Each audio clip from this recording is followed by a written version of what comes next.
ಭಜ ಗೋವಿಂದಂ ಭಜ ಗೋವಿಂದಂ ಭಜ ಗೋವಿಂದಂ ಭಜ ಗೋವಿಂದಂ ಗೋವಿಂದಂ ಭಜ ಮೂಢಮತೆ ಗೋವಿಂದಂ ಭಜ ಮೂಢಮತೆ ಸಂಪ್ರಾಪ್ತೆ ಸನ್ನಿಹಿತೆ ಕಾಲೇ ಸಂಪ್ರಾಪ್ತೆ ಸನ್ನಿಹಿತೆ ಕಾಲೇ ನಹಿ ನಹಿ ರಕ್ಷತಿ ಡುಃಖೃಂಕರಣೆ ನಹಿ ನಹಿ ರಕ್ಷತಿ ಡುಃಖೃಂಕರಣೆ ಭಜ ಗೋವಿಂದಂ ಭಜ ಗೋವಿಂದಂ ಭಜ ಗೋವಿಂದಂ ಭಜ ಗೋವಿಂದಂ ಗೋವಿಂದಂ ಭಜ ಮೂಢಮತೆ ಗೋವಿಂದಂ ಭಜ ಮೂಢಮತೆ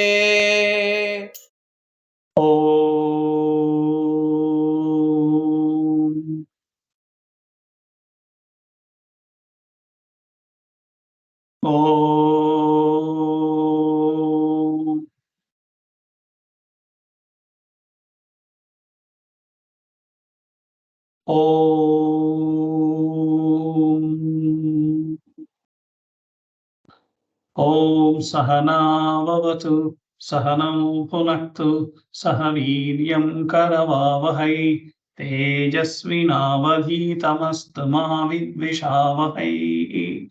ಓಂ ಶಾಂತಿ ಶಾಂತಿ ಶಾಂತಿ. ಸದಾಶಿವಸಮಾರಂಭಾಂ ಶಂಕರಾಚಾರ್ಯ ಮಧ್ಯಮಾಂ ಅಸ್ಮದಾಚಾರ್ಯ ಪರ್ಯಂತಾಂ ವಂದೇ ಗುರು ಪರಂಪರಾಂ ವಂದೇ ಗುರು ಪರಂಪರಾಂ. ಯಸ್ಯಾಂತಾನಾದಿಮದ್ಯಂ ನ ಹಿ ಕರಚರಣಂ ನಾಮ ಗೋತ್ರಂ ನ ಸೂತ್ರಂ ನೋ ಜಾತಿರ್ನೈವ ವರ್ಣಾನುಭವತಿ ಪುರುಷೋ ನಾಮ ಪುಂಸಂ ನ ಚ ಸ್ತ್ರೀನಾಕಾರಂ ನ ವಿಕಾರಂ ನ ಹಿ ಜನನಿ ಮರಣಂ ನಾಸ್ತಿ ಪುಣ್ಯಂ ನ ಪಾಪಂ ನೋ ತತ್ವಂ ತತ್ವಮೇಕಂ ಸಹಜ ಸಮರಸಂ ಸದ್ಗುರುಂ ತ್ವಂ ನಮಾಮಿ ಸದ್ಗುರುಂ ತ್ವಂ ನಮಾಮಿ.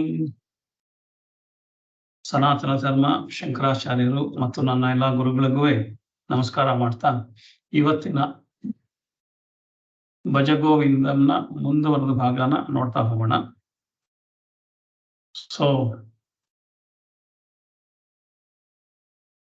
ಭಜಗೋವಿಂದಮ್ಮು ಆಲ್ಮೋಸ್ಟ್ ಮುಗಿತಾ ಬಂತು. 27 ಶ್ಲೋಕಗಳನ್ನು ನೋಡಿದ್ವಿ. ಈಗ ನೋಡಿದಿರೋದು ಒಂದು 4-5 ಶ್ಲೋಕ ಇದೆ. ಸೊ ಅದನ್ನ ಮುಗಿಸಿದ್ರೆ ಭಜಗೋವಿಂದಂ ಮುಗಿಯತ್ತೆ. ಮುಂದೆ ಇನ್ನೊಂದು ನೆಕ್ಸ್ಟ್ ಕ್ಲಾಸ್ ಅಲ್ಲಿ ಭಜಗೋವಿಂದ ಮುಗಿಬಹುದು.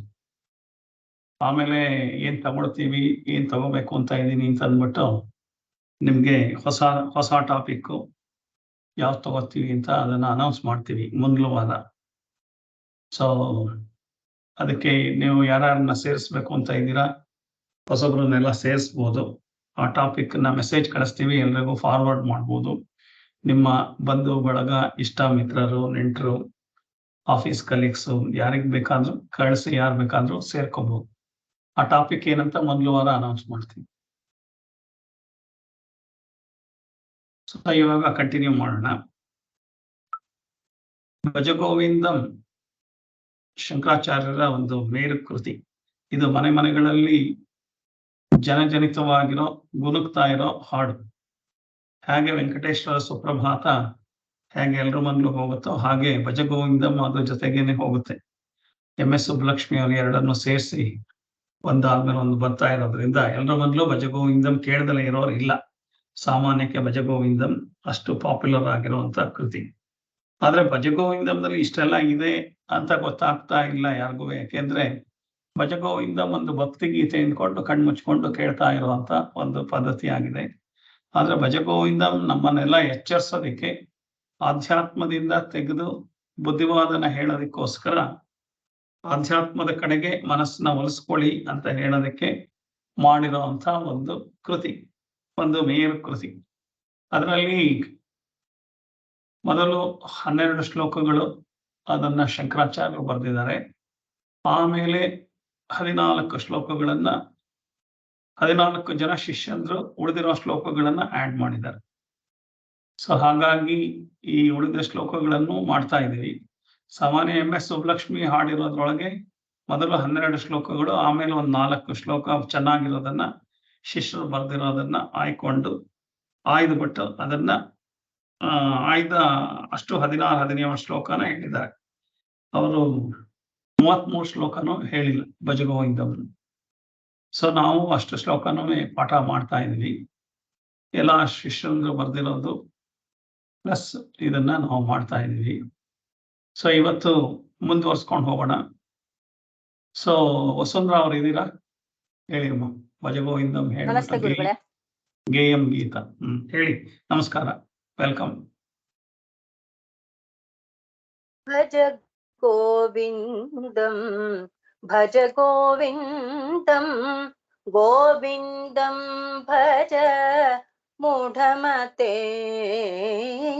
ಭಜ ಗೋವಿಂದಂ ಭಜ ಗೋವಿಂದಂ ಗೋವಿಂದಂ ಭಜ ಮೂಢಮತೆ ಗೇಯಂ ಗೀತಾ ನಾಮ ಸಹಸ್ರಂ ಧ್ಯೇಯಂ ಶ್ರೀಪತಿ ರೂಪಂ ಅಜಸ್ರಂ ಗೇಯಂ ಗೀತಾ ನಾಮ ಸಹಸ್ರಂ ಧ್ಯೇಯಂ ಶ್ರೀಪತಿ ರೂಪಂ ಅಜಸ್ರಂ ನೇಯಂ ಸಜ್ಜನ ಸಂಗೇ ಚಿತ್ತಂ ನೇಯಂ ಸಜ್ಜನ ಸಂಗೇ ಚಿತ್ತಂ ದೇಯಂ ದೀನ ಜನಾಯ ಚ ವೀತಂ ದೇಯಂ ದೀನ ಜನಾಯ ಚ ವೀತಂ ಭಜ ಗೋವಿಂದಂ ಭಜ ಗೋವಿಂದಂ ಗೋವಿಂದಂ ಭಜ ಮೂಢಮತೆ. ಗೇಯಂ ಗೀತಾ ನಾಮ ಸಹಸ್ರಂ ಧ್ಯೇಯಂ ಶ್ರೀಪತಿ ರೂಪಂ ಅಜಸ್ರಂ.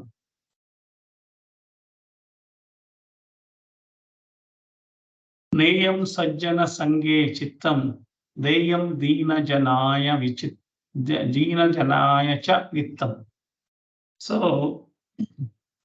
ಇಷ್ಟು ಹೊತ್ತುವೆ ಇಷ್ಟು ಶ್ಲೋಕಗಳಲ್ಲಿ ಅದು ಇದು ನಮ್ಮ 16 ಭ್ರಾಂತಿಗಳನ್ನೆಲ್ಲ ಹೇಳ್ತಾ ಬಂದ್ರು. ಹಾಗಾದ್ರೆ ಭ್ರಾಂತಿನ ಬಿಡಿಸ್ಕೋಬೇಕಾದ್ರೆ ಏನ್ ಮಾಡ್ಬೇಕು, ಅದಕ್ಕೆ ಏನ್ ಮಾಡ್ಬೇಕು ಭ್ರಾಂತಿ ಬಿಡಿಸ್ಕೊಳ್ಳೋದಕ್ಕೆ ಅಂತ ಒಂದು ಸಿಂಪಲ್ ಆಗಿ ಒಂದು 4 ವಿಚಾರಗಳನ್ನು ಹೇಳಿದ್ದಾರೆ. 4 ಸಾಧನೆಗಳನ್ನು ಮಾಡಿ ಅಟ್ಲೀಸ್ಟ್ ಅದರಿಂದ ಈ ಭ್ರಾಂತಿಗಳನ್ನ ಬಿಡಿಸ್ಕೊಳ್ಳೋದಕ್ಕೆ ಅನುಕೂಲ ಆಗ್ಬೋದು ಅಂತ ಹೇಳ್ತಾ ಇದ್ದಾರೆ. ಅಂದ್ರೆ ಗೇಯಂ ಗೀತಾ ಅಂದ್ರೆ ಗೀತಾ ಅಂದ್ರೆ ಭಗವದ್ಗೀತಾ. ಗೀತೆ ಅಂತಂದ್ರೆ ಬರೀ ಭಗವದ್ಗೀತೆ ಅಂತಾನೆ ಅಲ್ಲ, 40 ತರದ ಗೀತಾ ಅನ್ನೋ ಒಂದು ಪುಸ್ತಕಗಳಿದೆ. ಇದು ನಮ್ಮ ಸನಾತನ ಧರ್ಮದಲ್ಲಿ ವಿದುರ ಗೀತಾ ಅಂತ ಇದೆ, ಅಷ್ಟಾವಕ್ರ ಗೀತಾ ಅಂತ ಇದೆ, ರಾಮಗೀತಾ ಅಂತ ಇದೆ. ಹೀಗೆ ಬೇಕಾದಷ್ಟು ಗೀತೆಗಳಿದೆ. ಅದರೊಳಗೆ ಭಗವದ್ಗೀತೆ ಅನ್ನೋದು ಒಂದು ಫೇಮಸ್. ಬೇಕಾದಷ್ಟು ಗೀತೆಗಳಿದೆ. ಅದ್ರೊಳಗೆ ಯಾವ ಗೀತೆ ಓದಿದ್ರು ಪರವಾಗಿಲ್ಲ, ಅದ್ರೊಳಗೂ ಭಗವದ್ಗೀತೆ. ಸೊ ಗೇಯಂ ಗೀತಾ ಅಂದ್ರೆ ಸೊ ಆ ಭಗವದ್ಗೀತೆನ ಚಾಂಟ್ ಮಾಡೋದು, ಅದರ ಅರ್ಥ ಮಾಡ್ಕೊಳ್ಳೋದು ಅಂತ ಹೇಳ್ತಾ ಇರೋವಂಥದ್ದು ಗೇಯಂ ಗೀತಾ. ನಾಮ ಸಹಸ್ರಂ, ನಮ್ಮಲ್ಲಿ ಬೇಕಾದಷ್ಟು ಸಹಸ್ರನಾಮಗಳಿದೆ. ಲಲಿತಾ ಸಹಸ್ರನಾಮ ಇದೆ, ವಿಷ್ಣು ಸಹಸ್ರನಾಮ ಇದೆ, ಸೊ ಶಿವ ಸಹಸ್ರನಾಮ ಇದೆ. ಸೊ ಯಾವುದನ್ನಾದ್ರೂ ಅಟ್ಲೀಸ್ಟ್ ಮಾಡಬೇಕು. ಸೊ ಅದನ್ನ ಮಾಡಿ ಸೊ ದೆನ್ ಧ್ಯೇಯಂ ಶ್ರೀಪತಿ ರೂಪಂ ಅಜಸ್ರಂ ಅಂತ. ಧ್ಯೇಯಂ ಅಂತಂದ್ರೆ ಮೆಡಿಟೇಟ್ ಮಾಡೋದು ಅಥವಾ ಧ್ಯಾನ ಮಾಡೋದು ಧ್ಯೇಯಂ. ಶ್ರೀಪತಿ ರೂಪಂ ಅಂತಂದ್ರೆ ಶ್ರೀಪತಿ ಅಂತಂದ್ರೆ ಲಕ್ಷ್ಮೀನಾರಾಯಣ ಅಂತ. ಬರೀ ಲಕ್ಷ್ಮೀನಾರಾಯಣ ಅಂತಾನೆ ಅಲ್ಲ, ಪಾರ್ವತಿ ಆಗ್ಬೋದು ಅಥವಾ ನಮ್ಮ ಇದರಲ್ಲಿ ಒಟ್ಟು ಇರೋದೇ 6 ಷಣ್ಮತಗಳು ಅಂತ ಇರೋದು. ಅದರೊಳಗಡೆ ಮೊದಲು ಈಶ್ವರ, ಆಮೇಲೆ ವಿಷ್ಣು, ಆಮೇಲೆ ದೇವಿ. ಸೊ ಶೈವರು, ವೈಷ್ಣವರು ಮತ್ತು ದೇವಿ ಉಪಾಸಕರನ್ನ ಶಾಕ್ತರು ಅಂತ, ಶಕ್ತಿಯ ಉಪಾಸನೆ ಮಾಡೋದ್ರಿಂದ ಅವ್ರನ್ನ ಶಾಕ್ತರು ಅಂತ ಕರೀತಾರೆ. ಇವು 3 ಮತಗಳು.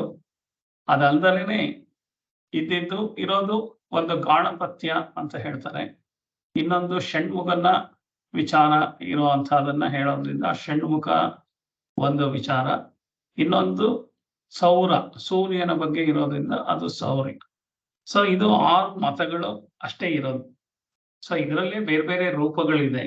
ಇಲ್ಲ ಶಿವನ ಉಪಾಸಕರು ಶಿವನ್ನ ಬೇರೆ ಬೇರೆ ತರ ಹೆಸರು ಕರೆದು ಬೇರೆ ಬೇರೆ ದೇವಸ್ಥಾನಗಳು ಕಟ್ಕೊಂಡು ರುದ್ರ, ಕಾಲ ಏನ್ ಬೇಕಾದ್ರೂ ವೀರಭದ್ರ, ಕಾಲ ಅಂತ ಏನಾದ್ರೂ ಹೇಳಿ ಮಾಡ್ಕೋಬಹುದು. ವಿಷ್ಣುದು ಅಷ್ಟೇ ಬೇಕಾದಷ್ಟು ರೂಪಗಳನ್ನ ಹೇಳ್ಬೋದು. ರಾಮ, ಕೃಷ್ಣ ಯಾವ್ದು ಹೇಳಿದ್ರು ವಿಷ್ಣುದನ್ನೇ ಹೇಳ್ದಾಗುತ್ತೆ. ಸೊ ಹಾಗೆ ದೇವಿದು ಅಷ್ಟೇ, ಎಲ್ಲಾ ತರ ದೇವಿಗಳು ಎಲ್ಲಾದು ಒಂದೇ ದೇವಿಗಳ. ಸೊ ಇಷ್ಟೇ ನಮ್ಮ ದೇಶದಲ್ಲಿರುವಂಥದ್ದು ಈ 6 ಷಣ್ಮತಗಳಿದೆ. ಅದ್ರೊಳಗೆ ಸೌರ ಮತ್ತು ಷಣ್ಮುಖ ಸ್ವಲ್ಪ ಕಡಿಮೆ ಇದೆ, ಗಾಣಪತ್ಯನೂ ಸ್ವಲ್ಪ ಕಡಿಮೆ ಇದೆ. ಆದ್ರೆ ಮೇಜರ್ ಇರೋವಂಥದ್ದೇನೆ ಶೈವರು ಮತ್ತೆ ವೈಷ್ಣವರು ಮತ್ತು ದೇವಿ ಉಪಾಸಕರನ್ನ ಶಾಕ್ತರು ಅಂತ ಕರೀತಾರೆ. ಸೊ 3 ಮತಗಳು ತುಂಬಾ 3 ಉಪಾಸಕರು ಜಾಸ್ತಿ ಇದ್ದಾರೆ. ಸೊ ಯಾವ್ದನ್ ಮಾಡಿದ್ರು ಪರವಾಗಿಲ್ಲ ಸಹಸ್ರನಾಮ. ಸೊ ಏನ್ ಹೇಳ್ತಾ ಇದೆ, ಅವ್ರು ಏನ್ ಹೇಳ್ತಾ ಇದ್ದಾರೆ, ಗೇಯಂ ಗೀತಾ ನಾಮ ಸಹಸ್ರಂ. ಗೀತೆ, ಭಗವದ್ಗೀತೆನ ಓದ್ಬೇಕು, ಚಾಂಟ್ ಮಾಡ್ಬೇಕು. 700 ಶ್ಲೋಕ ಇದೆ, 18 ಅಧ್ಯಾಯ ಇದೆ. ಅದನ್ನ ಚೆನ್ನಾಗಿ ಅರ್ಥ ಮಾಡ್ಕೋಬೇಕು. ಅರ್ಥ ಮಾಡ್ಕೊಂಡು ಆದ್ಮೇಲೆ ಅದನ್ನ ಪಾಲನೆ ಮಾಡ್ಬೇಕು. ಅಟ್ಲೀಸ್ಟ್ ಅದನ್ನ ಮಾಡ್ಬೇಕು.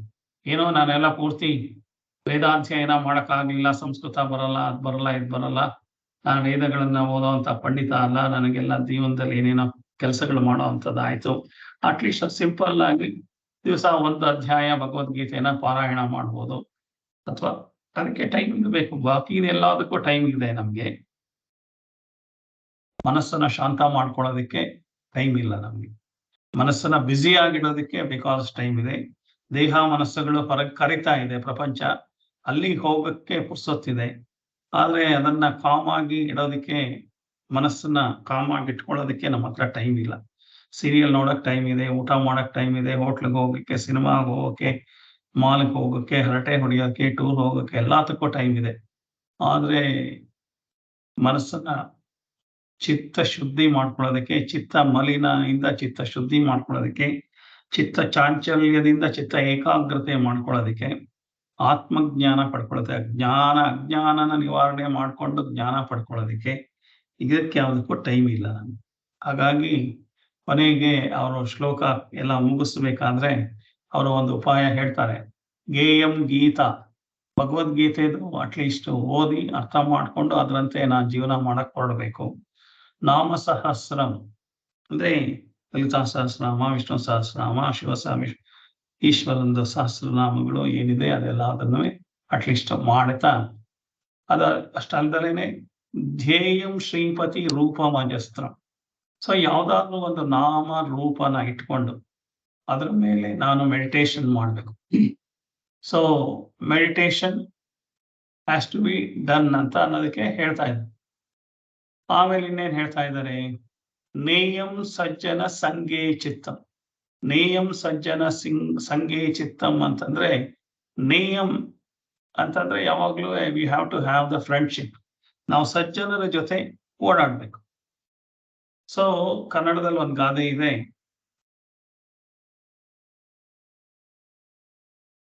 ಯಾವ್ದು ಮಧ್ಯ ಮಧ್ಯ ಮೆಸೇಜ್ಗಳು ಬರ್ತಾ ಇರುತ್ತೆ, ಹಾಗೆ ಆ ಕಡೆ ಕಣ್ಣು ನೋಡುತ್ತೆ.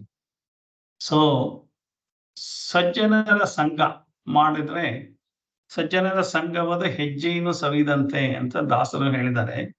ಅದಲ್ಲದೆ ಒಂದು ಕನ್ನಡದಲ್ಲಿ ಒಂದು ಪ್ರಸಿದ್ಧವಾದ ಗಾದೆ ಇದೆ.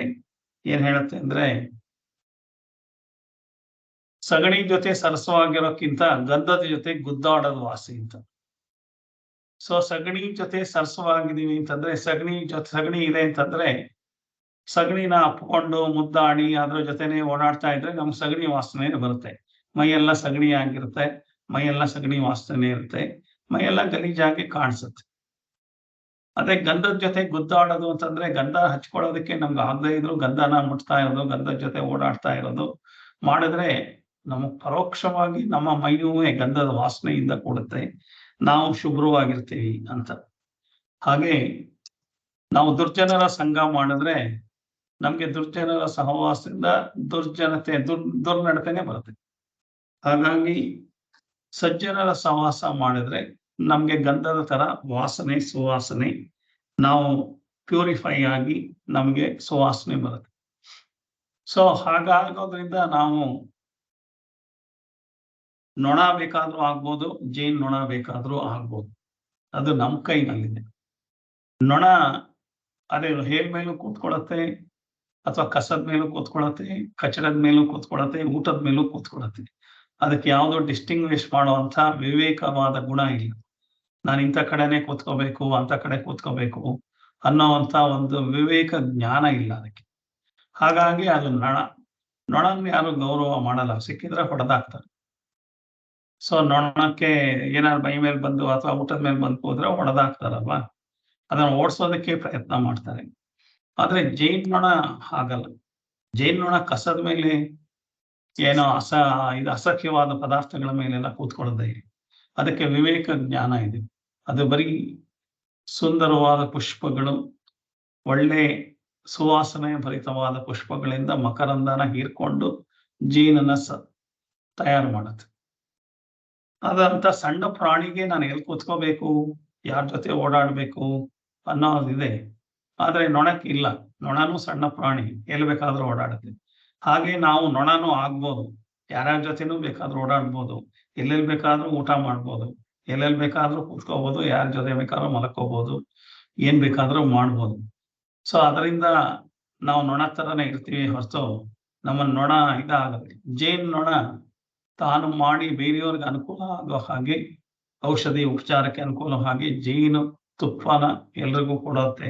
ಜೇನುದ ಮೇಣನು ಎಲ್ಲ ಆರೋಗ್ಯಗಳಿಗೆ ಅನುಕೂಲ ಆಗೋ ಹಾಗೆ, ಕಾಯಿಲೆಗಳಿಗೆ ಬೇಕಾದಷ್ಟನ್ನ ಸಂಗ್ರಹ ಮಾಡಿ ಕೊಡುತ್ತೆ. ಸೊ ಜೇನ್ ನೊಣ ಸಂಗ್ರಹ ಮಾಡಿ ಬೇರೆಯವ್ರಿಗೆಲ್ಲ ಕೊಡೋ ಹಾಗೆ ಆಗ್ತಾ ಇರೋ ಹಾಗೆ ನೊಣ ಏನು ಮಾಡ್ತಾ ಇಲ್ಲ. ಇರೋ ಆಹಾರನು ಹಾಳು ಮಾಡುತ್ತೆ, ಕಾಯಿಲೆ ಬರುತ್ತೆ, ನಮ್ಗೆ ಕಾಲರ ಬರುತ್ತೆ, ನಮ್ಗೆ ವಾಂತಿ ಬೇದಿ ಎಲ್ಲ ಶುರುವಾಗದೇನೆ ಈ ನೊಣದಿಂದ. ಸೊ ನಾವು ಯಾರ ಜೊತೆ ಸಹವಾಸ ಮಾಡಬೇಕು? ನಾವು ದುರ್ಜನರ ಜೊತೆ ಸಹವಾಸ ಮಾಡಿ ನೊಣ ತರನೇ ಇದ್ದು ನೊಣ ತರನೇ ಸಾಯ್ಬೇಕಾ 100 ವರ್ಷ? ಅಥವಾ ಸಜ್ಜನರ ಸಹವಾಸ ಮಾಡಿ ಏನ್ ಮಾಡ್ಬೇಕು? ಆದ್ರಿಂದ ನಾನು ಸಜ್ಜನಿಕೆಯಿಂದ ಮುಂದಕ್ಕೆ. ಸೊ ಜೇನುತುಪ್ಪನ ದೇವರಿಗೆ ಅಭಿಷೇಕ ಮಾಡ್ಬೇಕಾದ್ರೆ ಜೇನುತುಪ್ಪದಲ್ಲಿ ಅಭಿಷೇಕ ಮಾಡ್ತಾರೆ. ಅಂದ್ರೆ ಜೇನುತುಪ್ಪಕ್ಕೆ ಅಷ್ಟೊಂದು ಪ್ರಾಶಸ್ತ್ಯ ಇದೆ, ಜೇನಿಗೆ ಅಷ್ಟು ಪ್ರಾಶಸ್ತ್ಯ ಆಯ್ತು. ಅದಕ್ಕೆ ನೇಯಂ ಸಜ್ಜನ ಸಂಘೇ ಚಿತ್ತ. ಸೊ ನಾವು ಯಾರ ಜೊತೆ ಅಂದ್ರೆ ಸಜ್ಜನರ ಸಂಘ ಮಾಡ್ಬೇಕು. ಸಜ್ಜನರ ಸಂಘ ಮಾಡೋದು ಅಂದ್ರೆ ನೇಯೇ ಸಜ್ಜನ, ಮೇಕ್ ಫ್ರೆಂಡ್ಶಿಪ್ ವಿತ್ ದ ಸಜ್ಜನ ಪೀಪಲ್. ಸಂಘೇ ಚಿತ್ತಂ, ಅವರ ಜೊತೆ ನನ್ನ ಮನಸ್ಸನ್ನ ಇಟ್ಕೊಂಡು ಕ್ಲೀನ್ ಮಾಡ್ಕೋಬೇಕು, ಮನಃಶುದ್ಧಿ ಮಾಡ್ಕೋಬೇಕು. ಸೊ ನೇಯೇ ಸಜ್ಜನ ಸಂಘೇ ಚಿತ್ತಂ ದೇಯಂ ದೀನ ಜನಾಯ ಚ ವಿತ್ತಂ. ಸೊ ನಾವು ಜೀವನದಲ್ಲಿ ಅಲ್ಪ ಸ್ವಲ್ಪ ಸಂಪಾದನೆ ಮಾಡಿ ಬೇಕಾದಷ್ಟು ದುಡ್ಡು ಗಿಡ್ಡನ್ನೆಲ್ಲ ಇಟ್ಕೊಂಡಿದ್ರು ನಮ್ಮಲ್ಲಿ ಇರೋದ್ರೊಳಗೇನೆ. ಸೊ ಅದನ್ನ ದೀನ ಜನಾಯ ಚ ವಿತ್ತಂ ಅಂತ ಹೇಳಿದ. ದೇಯಂ ದೀನ ಜನಾಯ ಚ ವಿತ್ತಂ ಅಂದ್ರೆ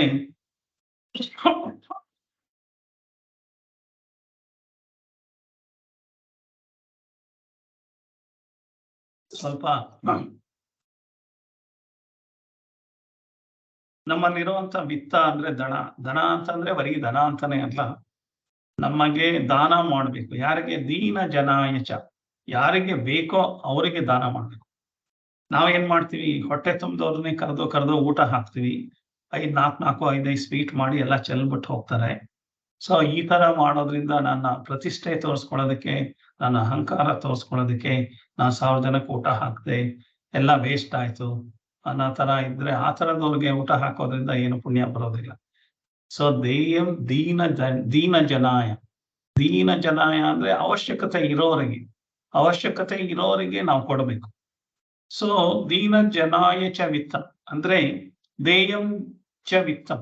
ದೇಯ ಅಂದ್ರೆ ಕೊಡಬೇಕು ಅಂತ, ದೇಯಂಚ ವಿತ್ತಂ. ಏನ್ ಹಣ ಅಂತಂದ್ರೆ ಹಣದ ರೂಪದಲ್ಲಿರೋ ಯಾವ್ದನ್ನಾದ್ರೂ ಕೊಡ್ಬೋದು. ಯಾರಿಗೋ ಒಬ್ರಿಗೆ ವಿದ್ಯಾಭ್ಯಾಸ ಮಾಡೋದಕ್ಕೆ ಸಹಾಯ ಮಾಡ್ತೀನಿ, ಯಾರೋ ಅವ್ರಿಗೇನು ಇಲ್ವೇ ಇಲ್ಲ, ಅವ್ರ ಮನೆ ಸಂಸಾರ ಮಾಡೋದಕ್ಕೆ ಒಂದಿಷ್ಟು ದುಡ್ಡು ಪ್ರತಿ ತಿಂಗಳು ಕೊಡ್ತೀನಿ. ಈ ತರ ಮಾಡೋದ್ರಿಂದ ಇದಾಯ್ತು. ಅದು ಬಿಟ್ಬಿಟ್ಟು ನಾನು ಏನೇನೋ ಅಲ್ಲಿ ಆ ಡೆಕೋರೇಷನ್ ಮಾಡಿಸ್ದೆ, ಇಲ್ಲಿ ಈ ಡೆಕೋರೇಷನ್ ಮಾಡಿಸ್ದೆ, ನನ್ನ ಪ್ರತಿಷ್ಠೆ ತೋರಿಸ್ಕೊಳ್ಳೋದಕ್ಕೆ ನಾನು ಏನೇ ಕೊಟ್ಟರು ಅದು ದಾನ ಆಗಕ್ಕೆ ಸಾಧ್ಯ ಇಲ್ಲ. ಅದು ಬಿಸ್ನೆಸ್ ಆಗುತ್ತೆ ಅಷ್ಟೇ ಹೊರತು ಅದು ದಾನ ಆಗಕ್ಕೆ ಸಾಧ್ಯ ಇಲ್ಲ. ಹಾಗೆ ದೇಯಂ ದೀನ ಧನಾಯ ಚ ವಿತ್ತಂ ಅಂತಂದ್ರೆ ಏನ್ ಹೇಳ್ತಾ ಇದ್ದಾರೆ ಅಂದ್ರೆ, ಸೊ ಒಂದು ಜೀವನದಲ್ಲಿ ನಾವು ದುಡಿಯುವಂಥದ್ರೊಳಗೆ ಒಂದು 10 to 15% ಅದನ್ನ ನಾವು ದಾನ ಮಾಡಬೇಕು ಅಂತ ಶಾಸ್ತ್ರ ಹೇಳುತ್ತೆ. ಯಾಕೆ ಹೇಳ್ತಾರೆ ಅಂತಂದ್ರೆ, ನಾವು ದುಡ್ದಿರೋ ಎಲ್ಲಾ ಹಣದಲ್ಲೂ ಕೆಲವು ಸಲ ಸರಿಯಾಗಿಲ್ದಲೇ ಇರೋ ಹಣನೂ ನಮ್ಮ ಇದಕ್ಕೆ ಬಂದು ಸೇರ್ಕೊಳತ್ತೆ. ಧರ್ಮ ಮಾರ್ಗ ಅಲ್ದಲೇನೆ ನಾವು ದುಡ್ದಿರೋ ಅಂಥದ್ದು ಬೇಕಾದಷ್ಟು ಬಂದು ಸೇರ್ಕೊಳತ್ತೆ. ಅಂತ ದನಗಳನ್ನ ನಾವು ಉಪಯೋಗಿಸೋದ್ರ ಬದಲು ನಮ್ಗೆ ಗೊತ್ತಿಲ್ದಲೇನೆ ಬಂದಿರ್ಬೋದು, ಗೊತ್ತಿದ್ದು ಬಂದಿರ್ಬೋದು. ಹಾಗಾಗಿ ಅದನ್ನ ದಾನ ಮಾಡ್ಬೇಕು. ಇಲ್ಲ ಸರ್, ನಾನು ಬಂದ್ರೆ ನಾನು ಬೇಕಾದಷ್ಟು ಕಾಂಟ್ರಾಕ್ಟ್ ತಗೋತೀನಿ, ಕಾಂಟ್ರಾಕ್ಟ್ ಅಲ್ಲಿ ಒಂದು 50% ಕೆಲಸ ಮಾಡ್ತೀನಿ, 50% ಒಳಗೆ ಹಾಕ್ಕೋತೀನಿ, ಬೇರೆಯವ್ರಿಗೆಲ್ಲ ಲಂಚ ಕೊಡಬೇಕು, ಅದಲ್ಲದೆ ಇನ್ನೂ ಬೇಕಾದಷ್ಟು ಮಿಗುತ್ತೆ ನನಗೆ, ರೋಡ್ ಎಲ್ಲ ಕಳಪೆ ರೋಡ್ ಮಾಡ್ಬಿಟ್ಟು ಬೇಕಾದಷ್ಟು ಮಾಡ್ಕೊಂಡಿದೀನಿ, ಸೊ ನಾನು ತಿರುಪತಿ ತಿಮ್ಮಪ್ಪಂಗೆ ಕಿರೀಟ ಕೊಡ್ತೀನಿ, ಬೆಳ್ಳಿದು, ಚಿನ್ನದ ಕೊಡ್ತೀನಿ, ರತ್ನ ಖಚಿತವಾಗಿ ಕೊಡ್ತೀನಿ, ಇದರಿಂದ ನನ್ನ ಪಾಪ ಪರಿಹಾರ ಆಗತ್ತೆ ಅಂದ್ರೆ ಇದರಿಂದ ಪಾಪ ಪರಿಹಾರ ಆಗೋದಿಲ್ಲ. ದೇವರಿಗೆ ಲಂಚ ಕೊಡೋಕೆ, ದೇವರೇ ಕೊಟ್ಟಿರೋದನ್ನ ದೇವರಿಗೆ ಕೊಡೋಕೆ ಆಗಿಲ್ಲ. ಸೊ ನಮ್ಮ ಮುಖಾಂತರ ಯಾರು ದೇಯಂ ದೀನ ಜನಾಯಿಚ ವೃತ್ತಂ ಅಂಥವ್ರಿಗೆ ಮಾಡ್ಬೇಕು. ಹೌದು ಸರ್, ನಾನು ಹೋಗ್ತೀನಿ, ನಾನು ಹುಟ್ಟುಹಬ್ಬದ ದಿವಸ ಹೋಗ್ಬಿಟ್ಟು ನಾನು ಅನಾಥಾಶ್ರಮದಲ್ಲಿ ಎಲ್ರಿಗೂ ಊಟ ಕೊಡ್ತೀನಿ, ಹಣ್ಣು ಕೊಡ್ತೀನಿ, ಅದು ಇದು ಅಂತಂದ್ರೆ ಅದು ನನ್ನ ಸ್ವಪ್ರತಿಷ್ಠೆಗೆ ಮಾಡ್ತಾ ಇರೋದು, ನಾನು ಅವರು ಇದಕ್ಕೆ ತೋರಿಸ್ಕೊಳ್ಳೋದಕ್ಕೋಸ್ಕರ ಮಾಡ್ತಾ ಇರೋದು. ನಾನು ಮಾಡಿದ್ದು ಯಾರಿಗೂ ಗೊತ್ತಾಗ್ಬೇಕು ಅಂದಲ್ಲಿ ಇರೋ ತರ ನಾನು ದಾನ ಮಾಡ್ಬೇಕು. ಸೊ ನನ್ನ 15-20% ಹಣ ಸಂಪಾದನೆ ಅಧರ್ಮ ಮಾರ್ಗದಿಂದ ಬಂದಿದೆ ಅಂತ ನನಗೆ ಗೊತ್ತಿಲ್ಲದಲೇ ಇರ್ಬೋದು, ಆದ್ರೂ ಬಂದಿರುತ್ತೆ. ಹಾಗಾಗಿ ಅಂಥ ಹಣನ ನಾವು ಇಟ್ಕೊಳ್ಬಾರ್ದು, ಅದನ್ನ ದಾನ ಮಾಡಬೇಕು ಅಂತ ಹೇಳೋದಕ್ಕೆ ದೇಯಂ ದೀನ ಜನಾಯ ಚ ವಿತ್ತಂ ಅಂತ ಹೇಳಿದೆ. ಸೊ ಹಾಗೆ ಇರೋದಕ್ಕೆ ಏನ್ ಮಾಡ್ಬೇಕು, ಇಷ್ಟು ದಿವಸ ಇಷ್ಟೆಲ್ಲ ಶ್ಲೋಕಗಳಲ್ಲಿ ಮೋಹ ಭ್ರಾಂತಿ ಏನೇನಿದೆ ಅಂತ ಹೇಳಿದ್ರು. ಇಲ್ಲಿ ಆ ಭ್ರಾಂತಿಯಿಂದ ಬಿಡಿಸ್ಕೊಳ್ಳೋದಕ್ಕೆ ಏನ್ ಮಾಡ್ಬೇಕು ಅಂದ್ರೆ 4 ಸಾಧನ ಹೇಳಿದ್ದಾರೆ. ಒಂದು ಸಹಸ್ರ ಪಾರಾಯಣ ಅಥವಾ ಗೀತಾ ಪಾರಾಯಣ ಮಾಡ್ಬೋದು.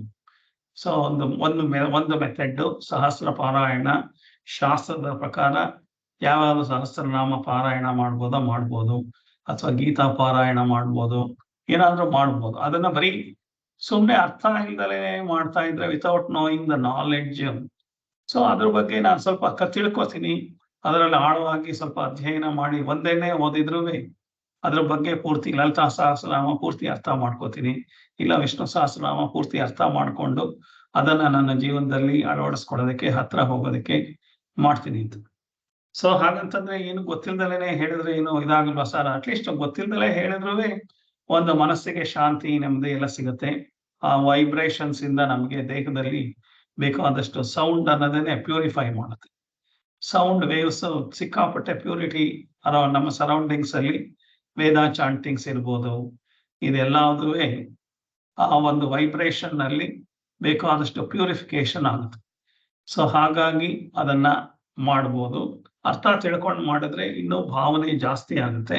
ಹಾಗಾಗಿ ಅದರಿಂದ ಇನ್ನೂ ಹೆಚ್ಚಿನ ಶ್ರೇಯಸ್ಸು ಲಭಿಸುತ್ತೆ. ಸೊ ಹಾಗಾಗಿ ಒಂದು ಪಾರಾಯಣ ಮಾಡ್ಬೋದು, ಇನ್ನೊಂದು ಧ್ಯಾನ ಮಾಡ್ಬೋದು. ಯಾವ್ದಾದ್ರು ಒಂದು ಮೂರ್ತಿನ ಫೋಟೋನೋ ಇಟ್ಕೊಂಡು ಅಥವಾ ದೇವರ ನಾಮನೋ ಅದನ್ನ ಜಪ ಮಾಡ್ತಾ ಧ್ಯಾನ ಮಾಡ್ತಾ ಇರೋದು ಅದು. ಇನ್ನೊಂದು ಸತ್ಸಂಗ ಮಾಡ್ಬೇಕು ಅಂತ ಹೇಳಿದ್ದಾರೆ. ಈ ಶ್ಲೋಕದಲ್ಲಿ ಹೇಳಿರೋದು ಸತ್ಸಂಗ ಮಾಡ್ಬೇಕು ಅಂತ. ಸತ್ಸಂಗ ಅಂತಂದ್ರೆ ನಾವು ಮಾಡ್ತಾ ಇರೋದೆಲ್ಲ ನಮ್ ಸುತ್ತಮುತ್ತ ಇರೋರೆಲ್ಲ ನಂದು ಆಸ್ತಿ ಅಷ್ಟಿದೆ, ನಂದು ಇದಿದೆ, ನನ್ನ ಹೆಸರು ಅಷ್ಟಿದೆ, ನಾನು ಅಷ್ಟು ಫೇಮಸ್ಸು, ನಾನು ಇಷ್ಟು ಫೇಮಸ್ಸು, ಇಂಥ ಜನದ ಜೊತೆ ಇದ್ದಾಗ ನಾನು ಯಾವಾಗ್ಲೂ ನನಗೆ ನಾನೇನು ಅಚೀವೇ ಮಾಡಿಲ್ವಲ್ಲ, ನಾನೇನೋ ಬಹಳ ಸಣ್ಣ ವ್ಯಕ್ತಿ ಆಗ್ಬಿಟ್ಟಿದ್ದೀನಲ್ಲ, ನಾನೇನೋ ನನ್ನ ಕೆಲ್ಸಕ್ಕೆ ಪ್ರಾರದವನು, ಅಪ್ರಯೋಜಕ ಅನ್ನೋ ಫೀಲಿಂಗು 24 ಗಂಟೆ 365 ದಿವಸ ಸಾಯೋ ತನಕ ಈ ತರ ನಮ್ಮನ್ನ ಹಿಂಸೆ ಮಾಡುವಂತ ಜನಗಳ ಜೊತೆ, ಹಿಂಸೆ ಅಂತಂದ್ರೆ ಅವ್ರು ಆತರ ಕೊಚ್ಕೋತಾ ಇದ್ದಾಗ ಏನಾಗುತ್ತೆ, ನಿಮಗೆ ನಾನು ಆತರ ಆಗ್ಬೇಕು, ಅವ್ರು ಏನು ಧರ್ಮ ಮಾರ್ಗದಲ್ಲಿ ಹೋಗ್ದಲ್ಲ ಇದ್ರು ಅವ್ರನ್ನ ಹೊಗಳ್ತಾ ಇರೋದು, ಅವ್ರ ಅಧರ್ಮದಲ್ಲಿ ಹಣ ಸಂಪಾದನೆ ಮಾಡಿದ್ರು ಅವ್ರ ಫ್ರೆಂಡ್ಶಿಪ್ ಇಟ್ಕೊಳ್ಳೋದು, ಅವ್ರ ಕರೆದ ಕಡೆ ಪಾರ್ಟಿಗೆಲ್ಲ ಹೋಗೋದು, ಟೂರ್ಗೆಲ್ಲ ಹೋಗೋದು, ಹೀಗೆಲ್ಲ ಮಾಡ್ಕೊಳ್ತಾ ಇರೋದ್ರಿಂದ ನಮಗೆ ನಾವೇ ಮೋಸ ಮಾಡ್ಕೊತಾ ಇರ್ತೀವಿ. ಹಾಗಾಗಿ ಯಾರೋ ಅಧರ್ಮ ಮಾಡ್ತಾ ಇರ್ತಾರೆ, ಅವ್ರ ಜೊತೆ ಏನು ವಿಧಿ ಇಲ್ಲ ಅಂತಂದ್ರೆ ಹಲೋ ಹಲೋ ಹೇಳ್ತಾ ಇರ್ಬೋದೇ ಹೊರತು ಅವ್ರ ಜೊತೆ ಫ್ರೆಂಡ್ಶಿಪ್ ಮಾಡ್ಕೊಂಡು ಅವ್ರನ್ನೇ ಹೊಗಳ್ಕೊಂಡು ಹಾಡಿ ದೇವರನ್ನು ಹೊಗಳಬೇಕು, ಅಥವಾ ನಿಮ್ಮನ್ನ ನೀವು ಆತ್ಮವಿಶ್ವಾಸ ಗಳಿಸ್ಬೇಕು. ಅದಕ್ಕೆ ನಿಮ್ಮ ಮನಸ್ಸಿನ ಚಿತ್ತ ಶುದ್ಧಿ ಮಾಡ್ಕೋಬೇಕು. ಚಿತ್ತ ಚಾಂಚಲ್ಯನ, ಚಿತ್ತ ಏಕಾಗ್ರತೆ ಮಾಡ್ಕೊಂಡು ಅಜ್ಞಾನದಿಂದ ನಿವೃತ್ತಿ ಮಾಡ್ಕೊಂಡು ಜ್ಞಾನ ಪ್ರಾಪ್ತಿ ಮಾಡ್ಕೋಬೇಕು. ಇದನ್ನೆಲ್ಲ ಮಾಡ್ಕೊಳ್ಳದಲ್ಲೇ ಯಾರೋ ಬಲಿಷ್ಠರಾಗಿದ್ದಾರೆ, ಅವ್ರಿಗೆ ಸಲಾಂ ಹೊಡ್ಕೊಂಡು ಲೈಫ್ ಲಾಂಗ್ ಅವ್ರನ್ನ ಹಾಡಿ ಹೊಗಳಿ, ಅವ್ರಿಗೆ ಹೊಗಳು ಭಟ್ರ ತರ ಅವ್ರನ್ನ ಹೊಗಳ್ಕೊಂಡು ಅವ್ರ ಹಿಂದೆ ಮುಂದೆ ಓಡಾಡ್ಕೊಂಡು ಏನ್ ಸಿಕ್ತು ನಿಮಗೆ?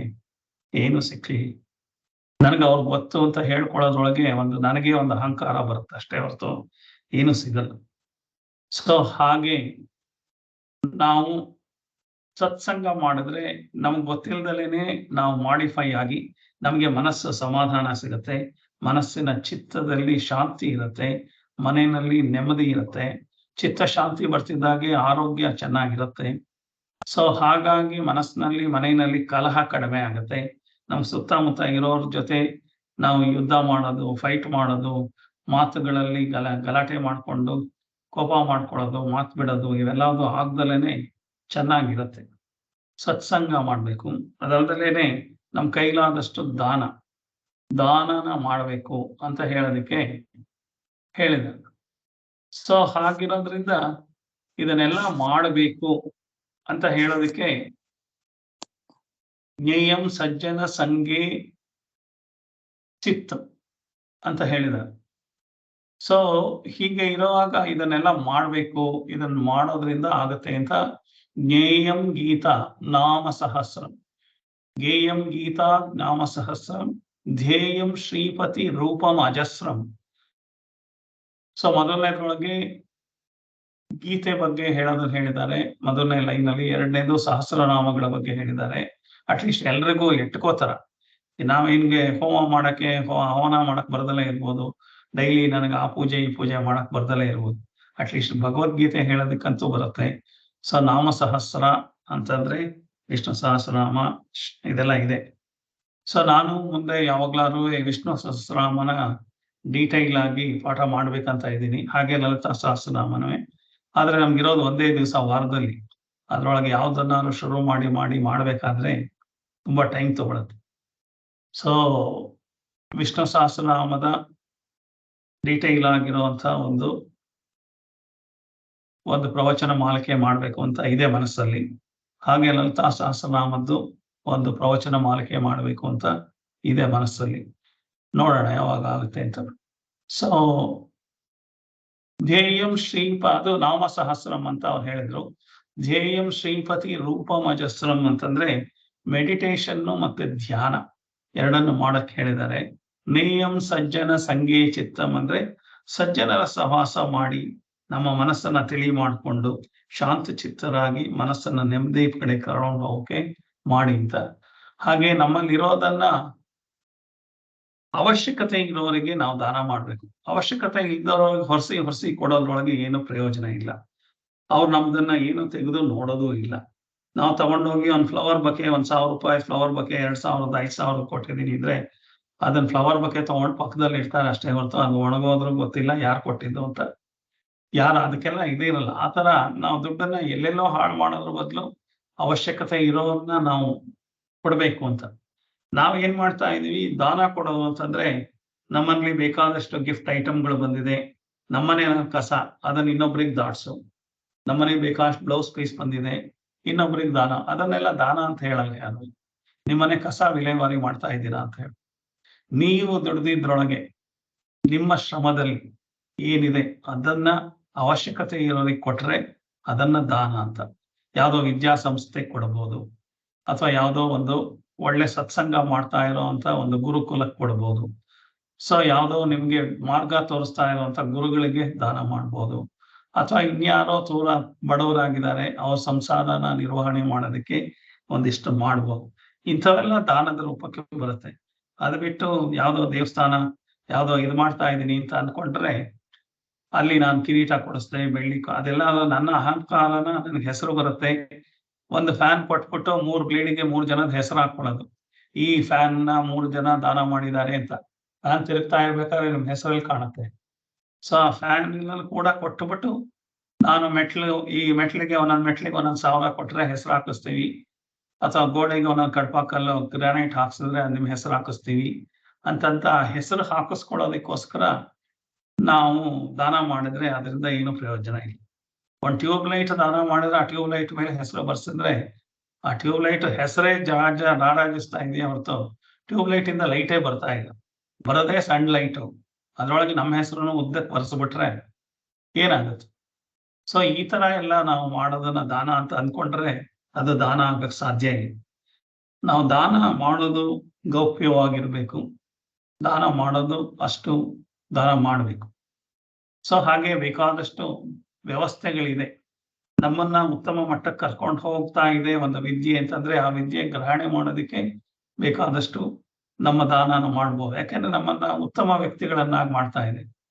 ಹಾಗೆ ಬೇಕಾದಷ್ಟು ವಿಚಾರಗಳನ್ನ ನಾವು ಮನಸ್ಸಿನಲ್ಲಿ ಅಂದ್ಕೊಂಡು ನಾವು ದೇಯಂ ಜೀನ ಜನಾಯ ಚ ವಿತ್ತಂ ಅಂತ ಹೇಳ್ತಾ ಇರುವಂತ ಒಂದು ಶ್ಲೋಕ ಚೆನ್ನಾಗಿರುವಂಥದ್ದು, ನಮ್ಮನ್ನ ಒಂದು ಡೈರೆಕ್ಷನ್ಗೆ ಕರ್ಕೊಂಡು ಹೋಗುವಂತ ಒಂದು ಶ್ಲೋಕ.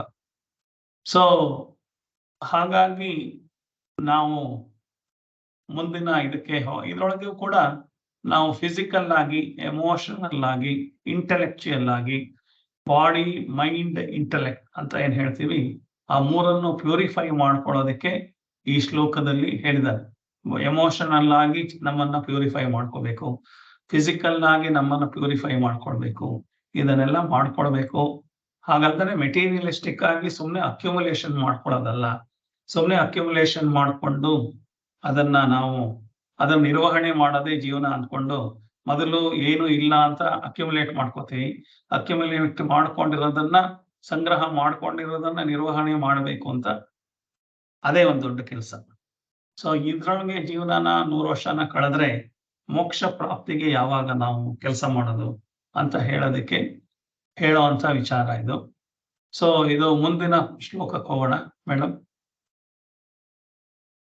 28 ಸುಖತಃ ಕ್ರಿಯತ.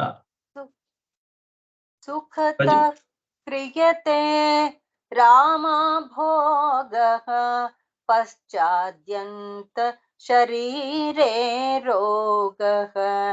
ಸುಖತಃ ಕ್ರಿಯತೆ ರಾಮ ಭೋಗಃ ಪಶ್ಚಾದ್ಯಂತ ಶರೀರೇ ರೋಗಃ. ಯದ್ಯಪಿ ಲೋಕೆ ಮರಣಂ ಶರಣಂ, ಯದ್ಯಪಿ ಲೋಕೆ ಮರಣಂ ಶರಣಂ, ತದಪಿ ನ ಮುಂಚತಿ ಪಾಪಾಚರಣಂ, ತದಪಿ ನ ಮುಂಚತಿ ಪಾಪಾಚರಣಂ. ಭಜ ಗೋವಿಂದಂ ಭಜ ಗೋವಿಂದಂ ಗೋವಿಂದಂ ಭಜ ಮೂಢಮತೆ. ಸೊ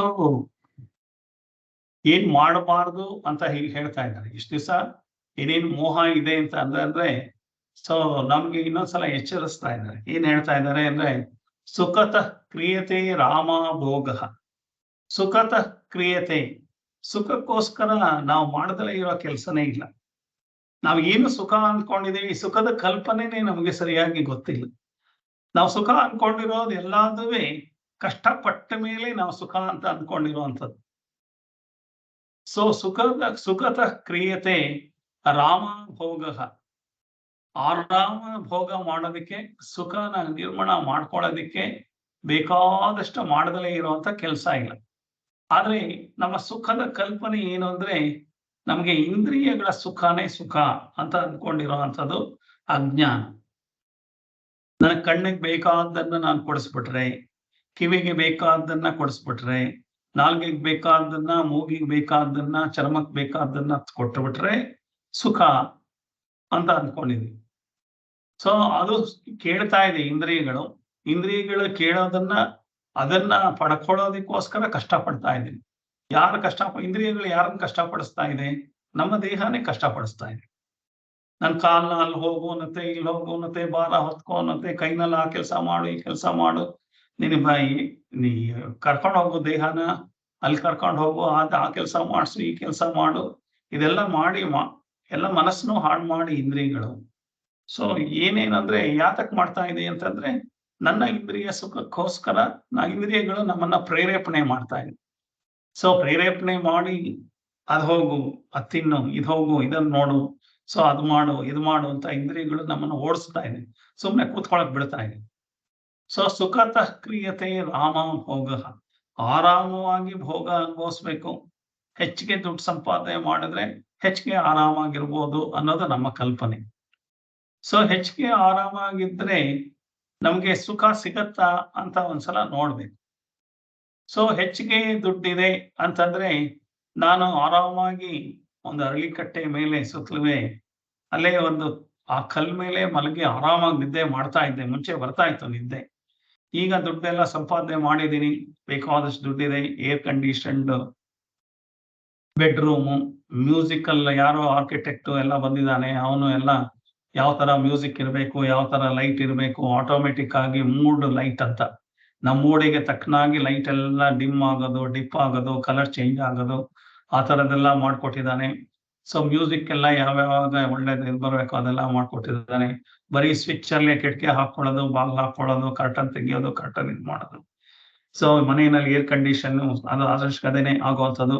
ಅದು ಸಾಲದಲ್ಲೇ ತಿರ್ಗಾ ಏರ್ ಪ್ಯೂರಿಫೈಯರ್ ಅಂತ ಬೇರೆ ಇರುತ್ತೆ, ಅದಲ್ದಲೇ ಹ್ಯೂಮಿಡಿಫೈಯರ್ ಅಂತ ಬೇರೆ ಹಾಕೊಂಡಿರ್ತೀವಿ.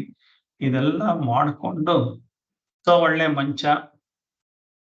ಮಂಚ ಅಂತಂದ್ರೆ ಬರೀ ನೆಲ ಮೇಲೆ ಮಲ್ಕೋಬಾರ್ದು, ನಾವೇನ್ ಬಡವ್ರೆ ಅಂತ ಅಂದ್ಬಿಟ್ಟು ಆ ಒಂದು ನೆಲ ಕಾಣಿಸ್ಬಾರ್ದು ಅಂತ ಗ್ರಾನೈಟ್ ಅಥವಾ ಮಾರ್ಬಲ್ ಹಾಕ್ಸಿ, ಅದ್ರೊಳಗೂ ಇಟಾಲಿಯನ್ ಮಾರ್ಬಲ್ ಹಾಕ್ಸಿ, ಆ ಇಟಾಲಿಯನ್ ಮಾರ್ಬಲ್ ಸೌದೋಗ್ಬಿಡುತ್ತೆ ಅಂತ ಕಾರ್ಪೆಟ್ ಹಾಕಿ, ಆ ಕಾರ್ಪೆಟ್ಟು ಇದಾಗ್ಬಿಡುತ್ತೆ ಅಂತ ಅಂದ್ಬಿಟ್ಟು ಅದ್ರ ಮೇಲೆ ಮಂಚದ ಹಾಕೊಂಡು, ಆ ಮಂಚದ ಮೇಲೆ ಒಳ್ಳೆ ಕುರ್ಲಾನ್ ಬೆಡ್, 10 ಇಂಚ್ ಸ್ಪ್ರಿಂಗ್ ಮ್ಯಾಟ್ರೆಸ್ಸು, 15 ಇಂಚಿನ ಸ್ಪ್ರಿಂಗ್ ಮ್ಯಾಟ್ರೆಸ್ಸು ಅಷ್ಟೆತ್ರ ಎಲ್ಲ ಹಾಕೊಂಡು, ಅದ್ರ ಮೇಲೆ ಒಳ್ಳೊಳ್ಳೆ ಕಾಸ್ಟ್ಲಿ ಬೆಡ್ಶೀಟ್ಗಳು, ಕಾಸ್ಟ್ಲಿ ಪಿಲ್ಲೋಗಳು, ಮೆಮೊರಿ ಮ್ಯಾಟ್ರೆಸ್ಗಳು ಎಲ್ಲಾವುದು ಹಾಕೊಂಡು, ಮೆಮೊರಿ ಪಿಲ್ಲೋ ಎಲ್ಲ ಹಾಕೊಂಡ್ರೂ ನಿದ್ದೆನೆ ಬರ್ತಾ ಇಲ್ವಲ್ಲ.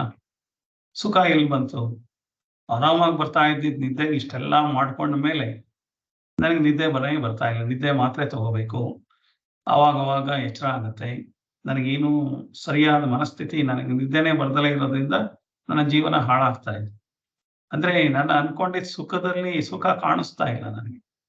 ಹೀಗೆ ತಿನ್ನೋದು ಅಷ್ಟೇ, ಆರಾಮಾಗಿ ಸಿಂಪಲ್ ಆಗಿ ತಿನ್ಕೊಂಡಿದ್ರು ಎಲ್ರು. ನಾವು ಅವಾಗ ಆರೋಗ್ಯ ಚೆನ್ನಾಗಿತ್ತು. ಈಗ ಅದನ್ನೇ ಆರ್ಗ್ಯಾನಿಕ್ ಅಂತ ಹೇಳ್ಬಿಟ್ಟು ನಿಮಗೆ ಕೊಡ್ತಾ ಇದ್ದೆ. ಅವ್ರ ದುಡ್ಡು 5-6 ಪಟ್ಟು ದುಡ್ಡು ಮಾಡ್ಕೋತಾರೆ. ಈಗ ಅದೇನೋ ಆರೋಗ್ಯಕರವಾದ ಇದು ಊಟಗಳು ಮಿಕ್ಸ್ಗಳು ಅಂತ ತಗೊಂಡ್ಬಂದು ಕೊಡ್ತಾರೆ. ಸೊ ವೆಜಿಟೇರಿಯನಿಸಮ್ ಮಾಡಿ ಅಂತ ಯಾವ್ದೋ ಆರ್ಗನೈಸೇಷನ್ಗಳು, ದೊಡ್ಡ ಫಿಟ್ನೆಸ್ ಸೆಂಟರ್ಗಳು ಹೇಳ್ತಾರೆ.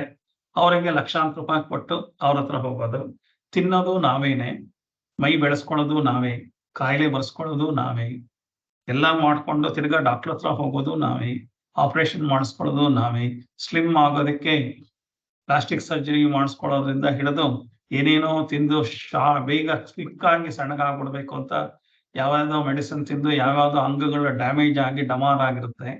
ಇದಕ್ಕಿದ್ದಾಗೆ ಹಾರ್ಟ್ ಫೇಲ್ಯೂರ್ ಆಗ್ಬೋದು.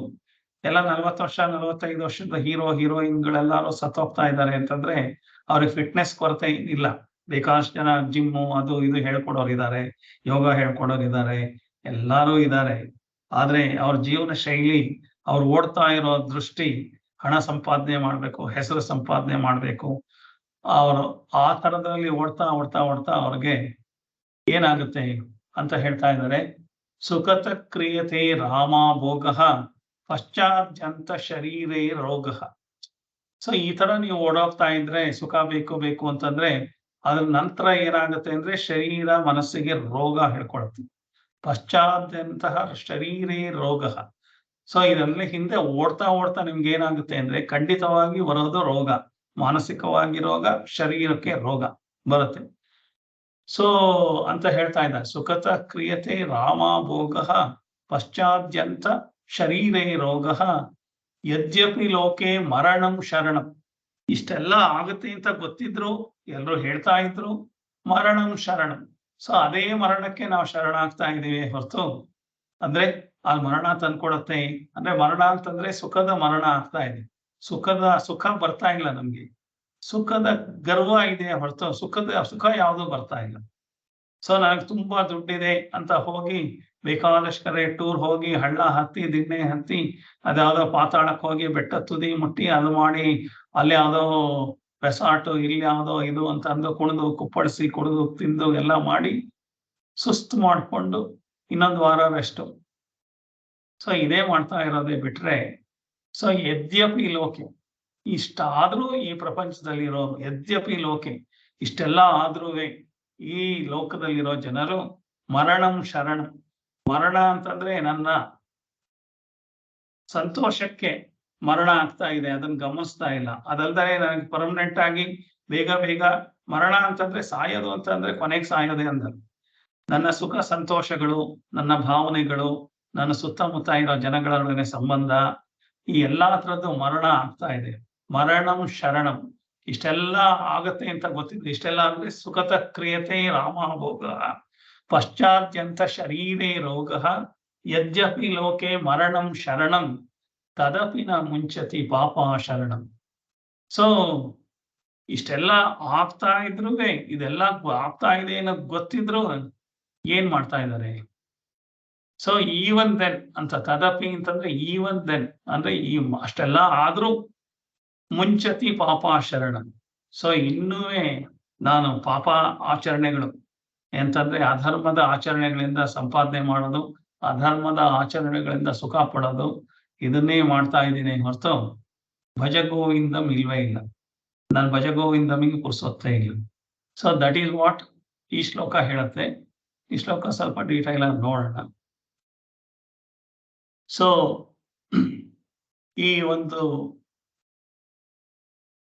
ಈ ಫಿಸಿಕಲ್ ಸೆನ್ಸಸ್ ಅಂತ ಏನಿದೆ, ನಮಗೆ ಸಂತೋಷ ಆಗೋದು ಮನಸ್ಸಿನಲ್ಲಿ ಸಂತೋಷ ಆಗೋದು, ಇಂದ್ರಿಯಕ್ಕೆ ಏನು ಸಂತೋಷ ಆಗಲ್ಲ.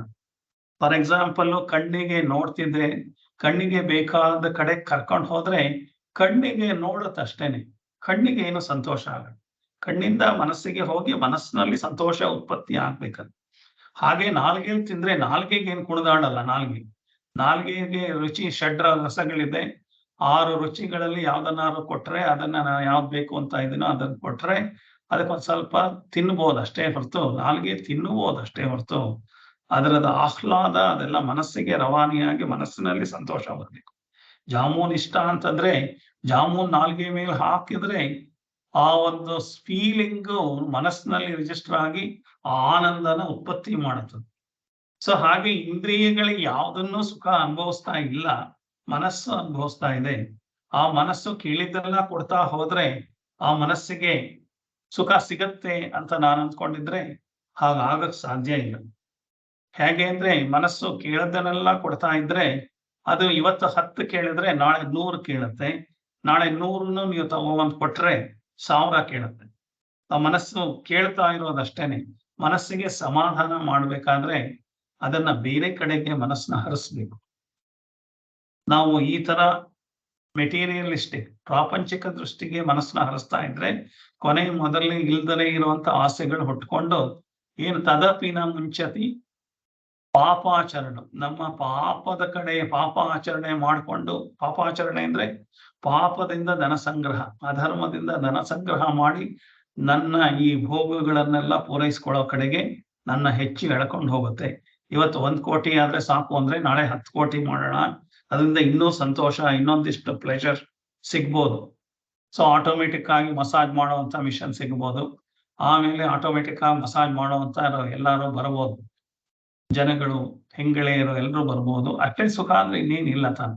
ಸೊ ಇನ್ನು ಪ್ರಪಂಚದಲ್ಲಿ ಲೋಕಲ್ ಯಾವ್ಯಾವ್ದು ಡ್ರಿಂಕ್ಸ್ ಇದೆ, ಅದು ಬಿಟ್ಟು ಇಂಪೋರ್ಟೆಡ್ ಡ್ರಿಂಕ್ಸ್ ಇಂಪೋರ್ಟೆಡ್ ಡ್ರಗ್ಸ್ ತಗೋಬಹುದು.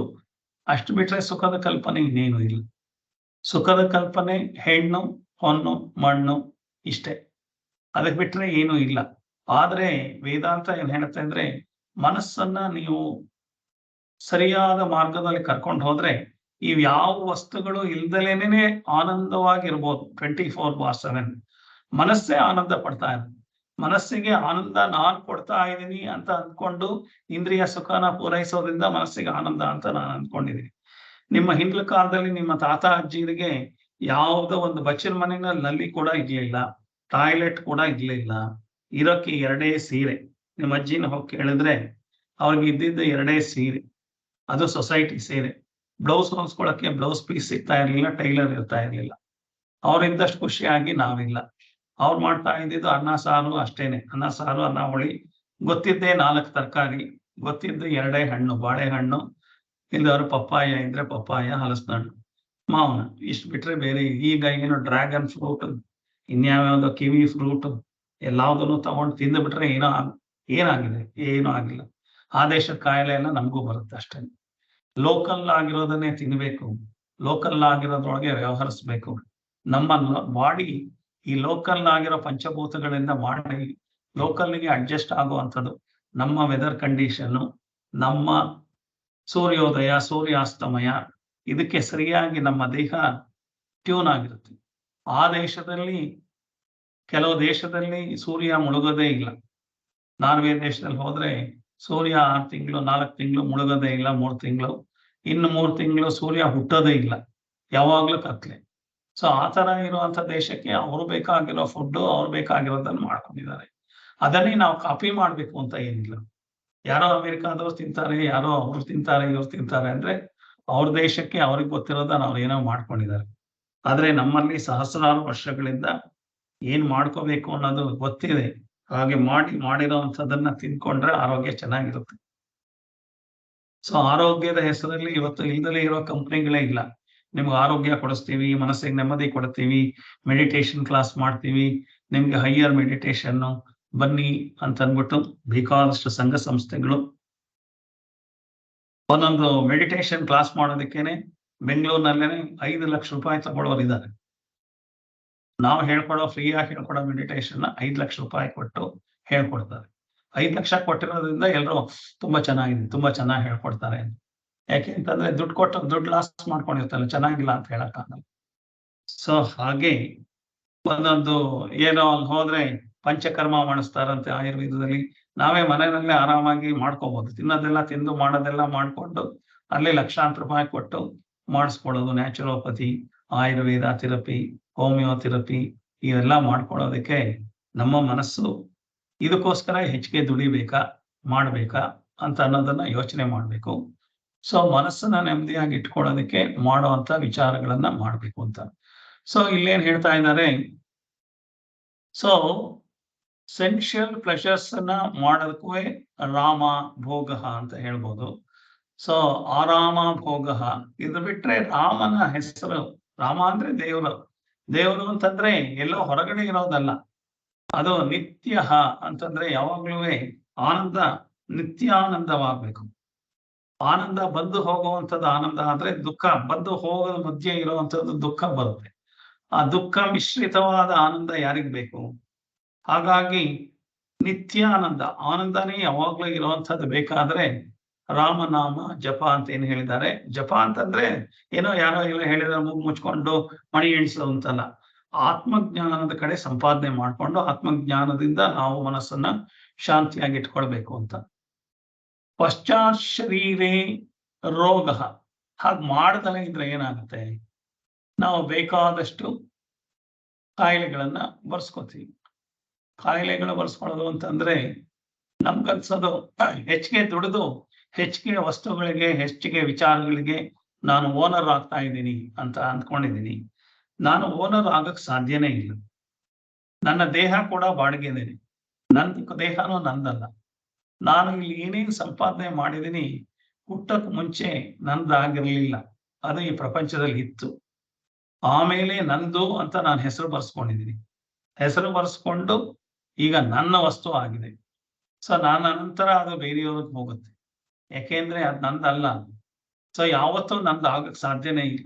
ನಾನು ಟೆಂಪರರಿ ಕೇರ್ ಟೇಕರ್ ಆಗಿರ್ಬೋದೇ ಹೊರತು ನಾನು ಓನರ್ಶಿಪ್ ಆಗೋದಕ್ಕೆ ನನ್ನ ನೆಲ, ನನ್ನ ಮನೆ, ನನ್ನ ಆಸ್ತಿ.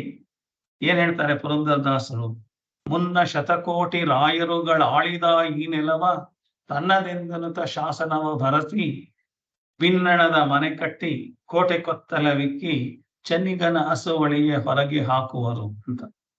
ಮುನ್ನ ಶತಕೋಟಿ ರಾಯರುಗಳ ಆಳಿದ ಈ ನೆಲವ, ಎಷ್ಟು ಜನ ರಾಜರುಗಳು ಆಳ ಹೋಗಿದ್ದಾರೆ. ಅವರೆಲ್ಲ ಈ ಭಾರತ ನಂದು, ಈ ಪ್ರಪಂಚ ನಂದು ಅಂತ ಅಲೆಕ್ಸಾಂಡರ್ ಹೇಳಿದಾನೆ. ಹಿಟ್ಲರ್ ನಾನೇ ಪ್ರಪಂಚನ ಆಳ್ತಾ ಇರೋದು, ಮುಸ್ಲೋನಿ, ಬೇಕಾಷ್ಟು ಜನ ಎಲ್ಲ ನಾನೇ ಗ್ರೇಟು, ನಾನೇ ಅಂತ ಎಲ್ಲ ಹೇಳ್ದವ್ರೆಲ್ಲ ಎಲ್ಲಿ ಹೋದ್ರು? ಅವ್ರ ರಾಜ್ಯಗಳೆಲ್ಲ ಏನಾಯ್ತು? ವಿಜಯನಗರ ಸಾಮ್ರಾಜ್ಯ ಏನಾಯ್ತು? ನಮ್ ಕಣ್ಣೆ ಮುಂದೆ 400 ವರ್ಷಗಳ ಹಿಂದೆ ಇದ್ದಿದ್ದು.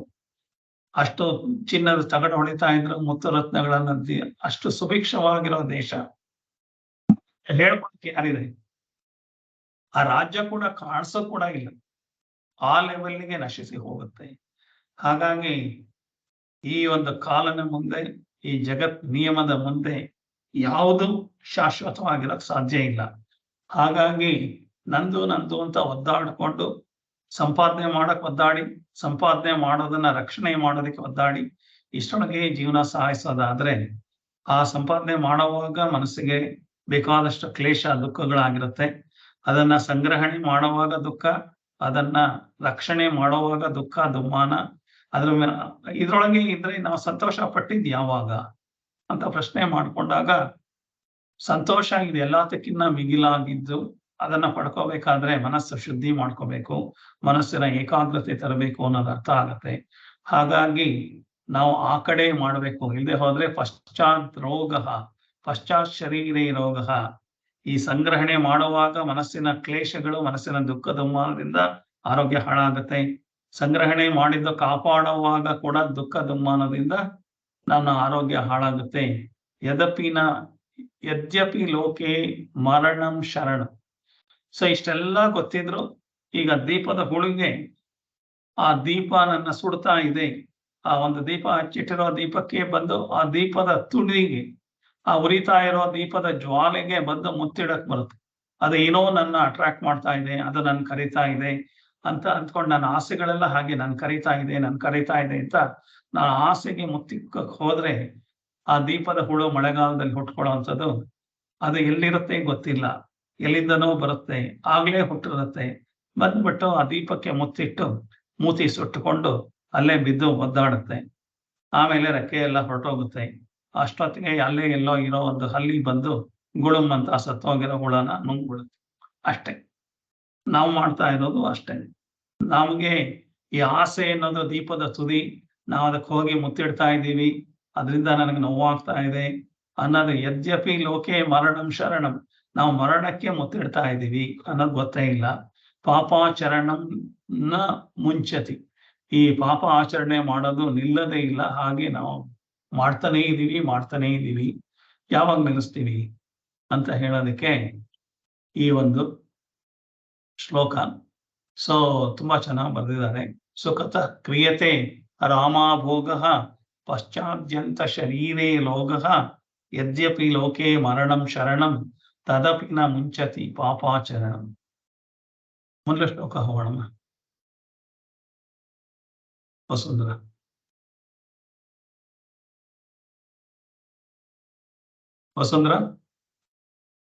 ಹಾ ಸರ್.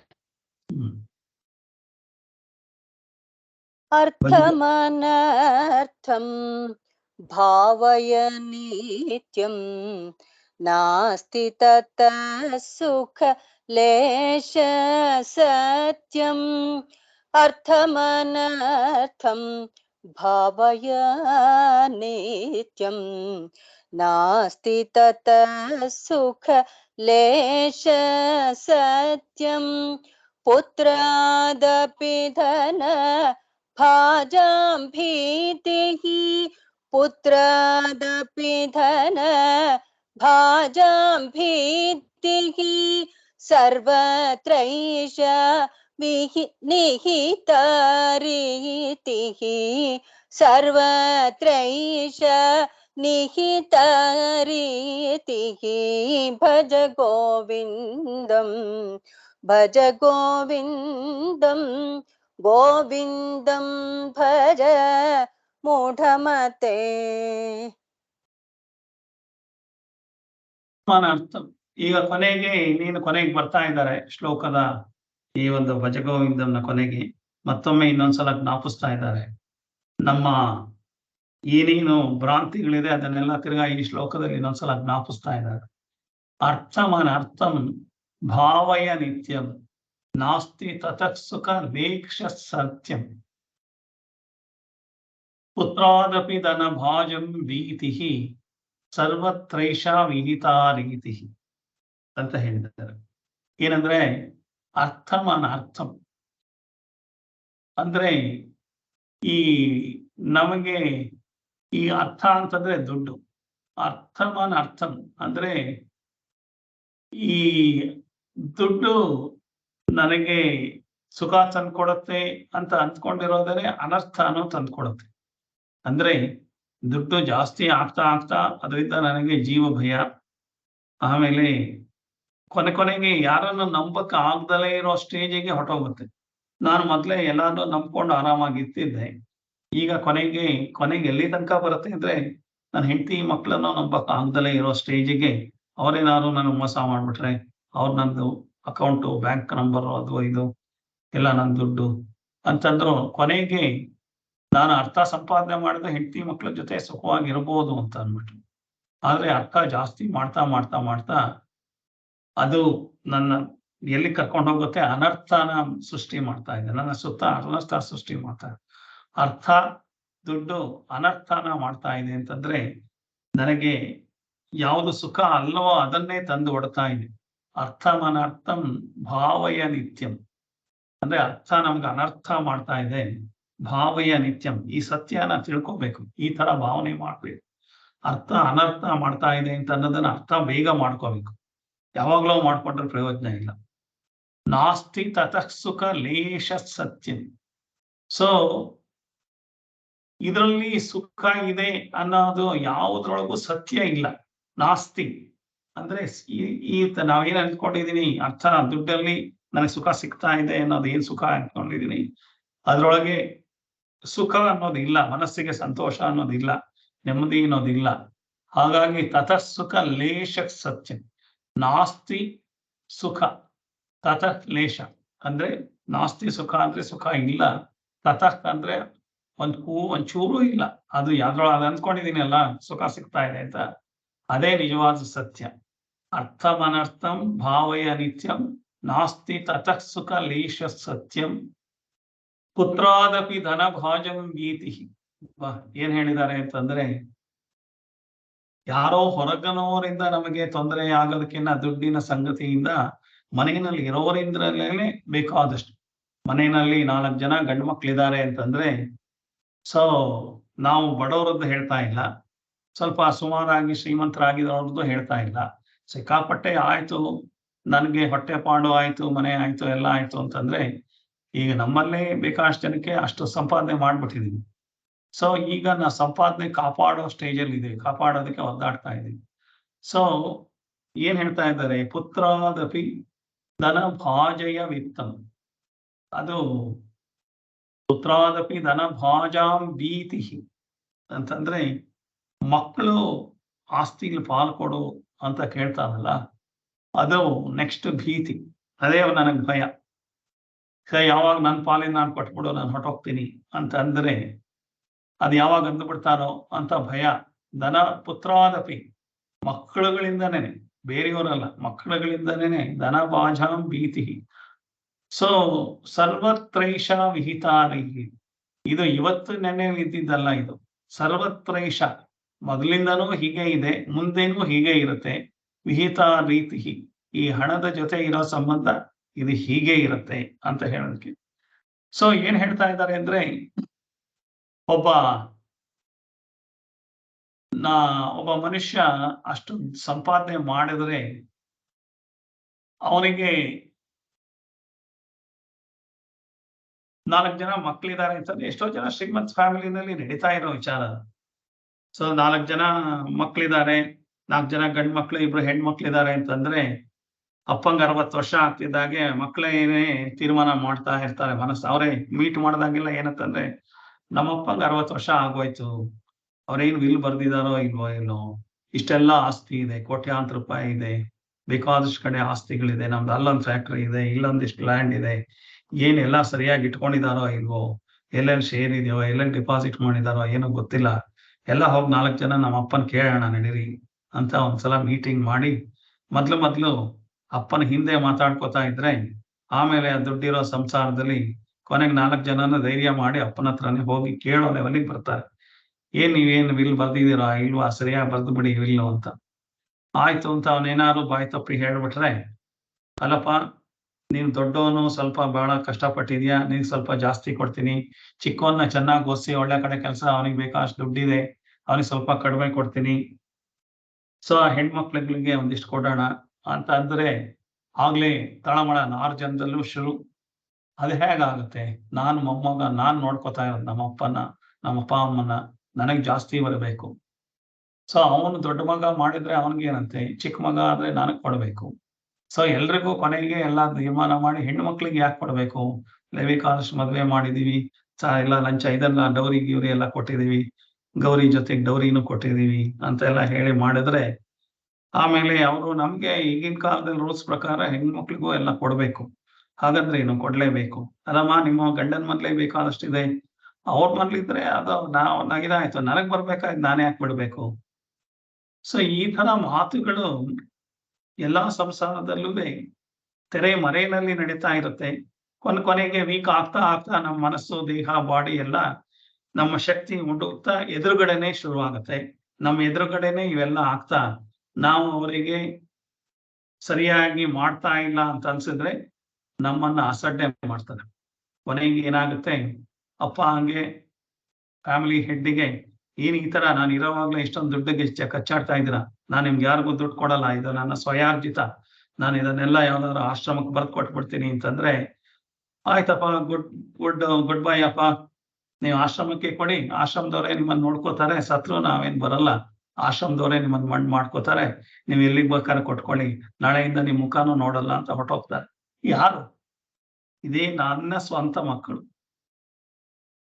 ಇದೆಲ್ಲ ತೆರೆ ಮರೆಯಲ್ಲಿ ಆಗ್ತಾ ಇರುತ್ತೆ, ನಿಜವಾಗ್ಲೂ ಆಗುತ್ತೆ. ಅದಕ್ಕೋಸ್ಕರ ಹೇಳ್ತಾ ಇದ್ದಾರೆ, ಪುತ್ರಾದಪಿ ಧನ ಭಾಜ್ಯಂ ಭೀತಿ. ಈ ಪುತ್ರಾದಪಿ ಎಲ್ಲಾನು ನಮ್ಮ ಜೊತೆ ಮೊದಲು ಮಾತಾಡದಲ್ಲೇ ಇರ್ತಾರೆ. ಯಾಕೆ ಅಂತಂದ್ರೆ ನಮ್ಗೆ ಇನ್ನೂ ಶಕ್ತಿ ಇರುತ್ತೆ, ನಮ್ಮಿಂದ ಅವರ ಅವಶ್ಯಕತೆಗಳು ಮುಗಿತಾ ಇರುತ್ತೆ, ಅದಕ್ಕೋಸ್ಕರ ನಮ್ಗೆ ಎದುರು ಮಾತಾಡದಲ್ಲೇ ಇರ್ತಾರೆ. ಅವರು ದುಡಿಯಕ್ ಶುರು ಮಾಡಿ ನಾವು ವೀಕ್ ಆಗಿ ನಮ್ದು ಹಣ ಎಲ್ಲ ಇದೆ ಅಂತಂತಿದ್ದ ಹಾಗೆ ಈ ತರದ ಮಾತು ಗೊತ್ತಿಲ್ದಲೇನೆ ನಡೀತಾ ಇರುತ್ತೆ, ಹಿಂದೆ ನಡೀತಾ ಇರುತ್ತೆ, ಆಮೇಲೆ ನಮ್ಮ ಮುಂದೆ ನಡೆದು ಸರ್ವತ್ರೈಷ ವಿಹಿತ ರೀತಿ ಇದೇ ತರ ಪ್ರಪಂಚದಲ್ಲಿ ನಡೀತಾ ಇದೆ. ಇದು ತಿಳ್ಕೊಂಡು ಅರ್ಥಂ. ಸೊ ದುಡ್ಡು ನನ್ನ ಕಾಪಾಡಕ್ ಸಾಧ್ಯ ಇಲ್ಲ. ದುಡ್ಡಿನಿಂದ ನನಗೆ ಅನರ್ಥ ಅಂತಂದ್ರೆ ದುಡ್ಡಿಂದ ನನಗೆ ಪೈನೇ ಆಗ್ತಾ ಇದೆ. ಇದೆಲ್ಲ ಪೈನ್ ಅಲ್ದಲೆ ಇನ್ನೇನು? ಮಕ್ಳು ಬಿಟ್ಟು ಹೋಗೋದು, ಮಕ್ಳು ಜಗಳ ಕಾಯೋದು, ಮಕ್ಳು ಮಾತಾಡಿಸ್ದಲೇ ಇರೋದು, ಏನೋ ಅವನ ಹತ್ರ ಸ್ವಲ್ಪ ವೀಕ್ ಆಗಿದ್ದಾನೆ, ಆ ಹುಡುಗನಿಗೆ ಒಂದ್ ಸ್ವಲ್ಪ ಒಂದು 10% ಜಾಸ್ತಿ ಕೊಡೋಣ ಅಂದ್ರೆ ಇನ್ನೊಬ್ಬ ಹುಡುಗ ಕಡಿಮೆ ಬಂದವನು ಹಾಗೆ ಮಾಡ್ತಾ ಇದ್ಯಾ, ನಾಳೆಯಿಂದ ನಾನು ಮಾತಾಡ್ಸಲ್ಲ, ನಾನು ಕೊಟ್ಬಿಡು, ನಾನು ಹೊರಟೋಗ್ತೀನಿ, ನನ್ನ ಮುಖನೂ ನೋಡಲ್ಲ, ನೀನ್ ಸತ್ರು ಬರಲ್ಲ ಅಂತ ಹೊರಟೋಗ್ತಾರೆ. ಎಷ್ಟು? ಒಂದು 5% ಜಾಸ್ತಿ ಕೊಟ್ಟು ನೋಡಿ ಅವ್ರಿಗೆ, ಅಥವಾ ಈಕ್ವಲ್ ಆಗಿ ಕೊಟ್ರೆ ಅದೇನು ಈಕ್ವಲ್ಲು, ನಾನು ನಮ್ಮ ಮನೆಗೆ ಎಷ್ಟು ಕಷ್ಟಪಟ್ಟಿದ್ದೀನಿ, ನನಗೂ ಈಕ್ವಲ್ ಆಗಿ ಕೊಟ್ಟಿದ್ದಾರೆ ಅಂತ ಕೊಟ್ಟು ಅವ್ನು ಮಾಡಿದವನು ಅವನು ಸಿಟ್ಕೊಂಡು ಹೋಗ್ತಾನೆ. ಸೊ ಎಲ್ಲಿದೆ ನಿಮಗೆ ಸುಖ? ಇದೆಲ್ಲ ನಾನು ನೋಡಿದಲ್ಲೇ, ಸುಮ್ಮನೆ ನೋಡಿದಲ್ಲೇನೆ ಏನೋ ಖುಷಿ ಆಗಿದ್ದೀನಿ, ಟೂರ್ ಹೋಗ್ತೀನಿ, ಪಿಕ್ನಿಕ್ ಹೋಗ್ತೀನಿ ಅಂತಂದ್ರೆ ಅದಕ್ಕೋಸ್ಕರ ಇಷ್ಟೆಲ್ಲ ಸಂಪಾದನೆ ಮಾಡ್ಬೇಕಾಗಿತ್ತ? ಬಿಟ್ಟು ಹೋಗಿ ಬಯಸ್ಕೊಂಡು ಯಾರು ನಮ್ಮನ್ ಮುಖ, ಕೊನೆಗೆ ಯಾರೋ ಮರದಲ್ಲೇನೆ, ಕೊನೆಗೆ ಇವತ್ತಿನ ದಿವಸ ಎಲ್ಲಾರ ಕಡೆನೂ ಬೇಕಾದಷ್ಟು ದುಡ್ಡಿದೆ, ಮಕ್ಳುಗಳು ಬೇಕಾದಷ್ಟು ಮುಂದುವರೆದಿದ್ದಾರೆ, ಎಲ್ಲೆಲ್ಲೋ ಕೆಲಸದಲ್ಲಿದ್ದಾರೆ, ಕೊನೆಗೆ ಯಾರೋ ಪಕ್ಕದ ಮನೆಯವರೋ ಬಂದು ಸ್ಮಶಾನಕ್ಕೆ ಸಾಕ್ಸೋ ಅಂತ ಟೈಮು, ಅಥವಾ ಇನ್ನು ಮುಂದೆ ಯಾವುದೋ ಕ್ರಿಮೇಟೋರಿಯಂಗಳಿಗೆ ಈಗ ಶ್ರಾದ್ದ ನಿರ್ವಹಣೆ ಮಾಡುವಂತ ಕಂಪ್ನಿಗಳು ಹುಟ್ಕೋತಾ ಇದೆ, ಅವರಿಗೆ ಮುಂಚೆನೆ ಕೊಟ್ಬಿಟ್ಟು 1 ಲಕ್ಷನ 5 ಲಕ್ಷನ ಕೊಟ್ಟು ನನ್ನ ಈ ತರ ಯಾರೋ ಇದ್ ಮಾಡ್ದಲೇ ಇದ್ರೆ ನನ್ನ ಅಂತಿಮ ಸಂಸ್ಕಾರ ಹೀಗೆ ಮಾಡಿ ಅಂತ ಅವ್ರಿಗೆ ಮೊದಲೇ ದುಡ್ಡು ಕೊಟ್ಟು ಯಾರಿಗಾರ ಅಕ್ಕಪಕ್ಕದ ಮನೆಯವ್ರಿಗೆ ಒಂದು ಫೋನ್ ಮಾಡ್ಬಿಡಿ ಅವ್ರಿಗೆ ಅಂತ ಹೇಳೋ ಲೆವೆಲ್ಗೆ ಬರೋ ಅಂತ ಸಮಾಜನ ನಾವೇ ಕಟ್ಕೋತಾ ಇದ್ದೀವಿ. ಸೊ ಹಾಗಾಗಿ ಏನ್ ಹೇಳ್ತಾ ಇದ್ದಾರೆ, ತತಃಸುಖ ಲೇಷ ನಾಸ್ತಿ, ಅದರಲ್ಲಿ ಸುಖ ಇಲ್ಲ ಅನ್ನೋದನ್ನ ನಾವು ತಿಳ್ಕೊಳ್ಬೇಕು, ಬೇಗ ತಿಳ್ಕೊಬೇಕು. ಭಾವಯ ನಿತ್ಯಂ ಭಾವಯ ಅಂತ ಹೇಳ್ತಾರೆ. ಸೊ ಸರ್ವತ್ರ ಈಶ ನಾಸ್ತಿ. ಈ ರಿಚ್ ಫ್ಯಾಮಿಲಿ ಅಂತಂದ್ರೆ ದುಡ್ಡು ಅವಶ್ಯಕತೆಗಿನ್ನ ಜಾಸ್ತಿ ಇದ್ದು, ಬ್ಯಾಂಕ್ ಬ್ಯಾಲೆನ್ಸ್, ಒಂದು ಮನೆಗಿನ್ನ ಇನ್ನೂ 2 ಮನೆ ಮಾಡಿದೆ, ಒಂದು ಆಸ್ತಿಗಿನ್ನ ಜಾಸ್ತಿ ಆಸ್ತಿ ಇದೆ, ಅವಶ್ಯಕತೆಗಿನ್ನ ಜಾಸ್ತಿ ದುಡ್ಡು ಬರ್ತಾ ಇದೆ, ದುಡ್ಡು ಬ್ಯಾಂಕಲ್ಲಿ ಬೇಕಾದಷ್ಟು ಇಟ್ಟಿದ್ದೀನಿ ಅಥವಾ ಬೇರೆ ವಜ್ರ ವೈಡೂರ್ಯ ಎಲ್ಲ ಇಟ್ಟಿದ್ದೀನಿ ಅಂತಂದ್ರೆ ಅದು ಒಂದು ರಿಚ್ನೆಸ್ ಹೋಗ್ತಿದ್ದ ಹಾಗೇನೆ ಈ ಕ್ವಾರಲ್ ಆಸ್ತಿಗಾಗಿ ಜಗಳ ಮಾಡೋದೇನಿದೆ ಅದೆಲ್ಲ ಸಂಸಾರದಲ್ಲೂ ಇದೆ. ಅದನ್ನ ಬಿಟ್ಟು ನಾನು ಎಷ್ಟು ಬೇಕೋ ಅಷ್ಟು ಸಂಪಾದನೆ ಮಾಡಿ ಸತ್ಕರ್ಮದಲ್ಲಿ ನನ್ನ ಹಣನ ವಿನಿಯೋಗ ಮಾಡಿದ್ರೆ ಅವ್ರಿಗೆ ಏನು ವಿದ್ಯೆ ಓದಿಸ್ಬೇಕೋ ಮಾಡಬೇಕು. ನಾವು ಮಕ್ಕಳು ಯಾಕೆ ದುಡಿಯಲ್ಲ, ಅವ್ರಿಗೇನು ಶಕ್ತಿ ಇಲ್ವಾ, ಅವ್ರ ಕಾಲ ಮೇಲೆ ನಿಂತ್ಕೊಂಡು ಅವ್ರ ಜೀವನ ಅವ್ರು ನಿಭಾಯಿಸ್ತಾರೆ ಅನ್ನೋದು ನಮಗೆ ನಂಬಿಕೆ ಇಲ್ವಾ? ನಮ್ಮ ಮಕ್ಕಳಿಗೂ ಮಾಡಿ, ನಮ್ಮ ಮೊಮ್ಮಕ್ಕಳಿಗೂ ಮಾಡಿ, ನಮ್ಮ ಮರಿ ಮಕ್ಕಳಿಗೂ ಆಸ್ತಿ ಮಾಡಿ ಇಡೋವಂಥದ್ದು ನಮ್ಗೇನ್ ಕರ್ಮ, ಯಾಕೆ ಮಾಡಬೇಕು, ಏನಿದೆ ಅದರಲ್ಲಿ ಅನ್ನೋವಂಥ ಜ್ಞಾನನ ಯಾವಾಗ ನಾವು ತಿಳ್ಕೊಂಡು ಎಷ್ಟು ಬೇಗ ಭಜಗೋವಿಂದ ಅಂತ ಅಂದ್ಕೊಂಡು ಕೊನೆಗೆ ಹೆಂಡತಿನೂ ಪಾಲ್ ಕೇಳೋ ಲೆವೆಲ್ಗೆ ಹೊರಟೋಗಿರ್ತಾರೆ. ನನ್ ಪಾಲ್ ಬರ್ದಲೇ ಇದ್ರೆ ನಾನು ಯಾರ ಮನೆಗೂ ಹೊರಟೋಗ್ತೀನಿ ಅಂತ ಅನ್ನೋ ಲೆವೆಲ್ಗೆ ಹೆದರಿಕೆನೂ ಬರುತ್ತೆ. ಕೊನೆಗೆ ಯಾರು ನಿಮ್ಮವರು, ಯಾರು ನಮ್ಮವರಲ್ಲ. ಸೊ ಹಾಗಾಗಿ ಯಾರು ಅಲ್ಲ, ಹೆಂಡತಿನೂ ಅಲ್ಲ, ಗಂಡಂಗೂ ಅಲ್ಲ, ಗಂಡಂಗೆ ಹೆಂಡತಿನೂ ಅಲ್ಲ, ಹೆಂಡತಿ ಗಂಡನೂ ಅಲ್ಲ ಅನ್ನೋ ಒಂದು ನಿಜಾಂಶನ ಮೊದಲೇ ಹತ್ಕೊಂಡು ನಾವು ಇದೇ ಸಂಸಾರದಲ್ಲಿ ಇದೇ ಸಮಾಜದಲ್ಲಿ ಹೇಗೆ ಬದುಕಬೇಕು ಅನ್ನೋದನ್ನ ಕಲ್ತ್ಕೊಂಡು ಇರ್ಬೇಕಾಗಿರೋದನ್ನ ಇದು. ಹಾಗಾಗಿ ನಾನು ಬರೀ ಲಕ್ಷ್ಮೀ ಬಾರಮ್ಮ, ಭಾಗ್ಯದ ಲಕ್ಷ್ಮೀ ಬಾರಮ್ಮ ಅಂತಂದ್ರೆ ಸಿಟ್ಟು ಬರಲ್ವಾ ನಾರಾಯಣನ್ಗೆ? ಯಾಕೆಂದ್ರೆ ಯಾರ್ದೋ ಹೆಂಡತಿ ನಮ್ಮನೆಗೆ ಕಳ್ಸ್ಕೊಡು ಅಂತಂದ್ರೆ ಎಷ್ಟ್ ಜನ ಒಪ್ಕೋತಾರೆ? ನಿಮ್ ಹೆಂಡತಿ ನಮ್ಮನೆಗೆ ಕಳಿಸ್ಕೊಡಿ ಅಂತಂದ್ರೆ ಲಕ್ಷ್ಮೀ ಬಾರಮ್ಮ, ಲಕ್ಷ್ಮೀ ಬಾರಮ್ಮ ಅಂತಂದ್ರೆ ನಾರಾಯಣನ ಬಿಟ್ಟುಬಿಟ್ಟು ಲಕ್ಷ್ಮೀ ನಿಮ್ ಮನೆಗೆ ಬಂದ್ರೆ ನಾರಾಯಣನ್ ಬೇಜಾರಾಗಲ್ವಾ?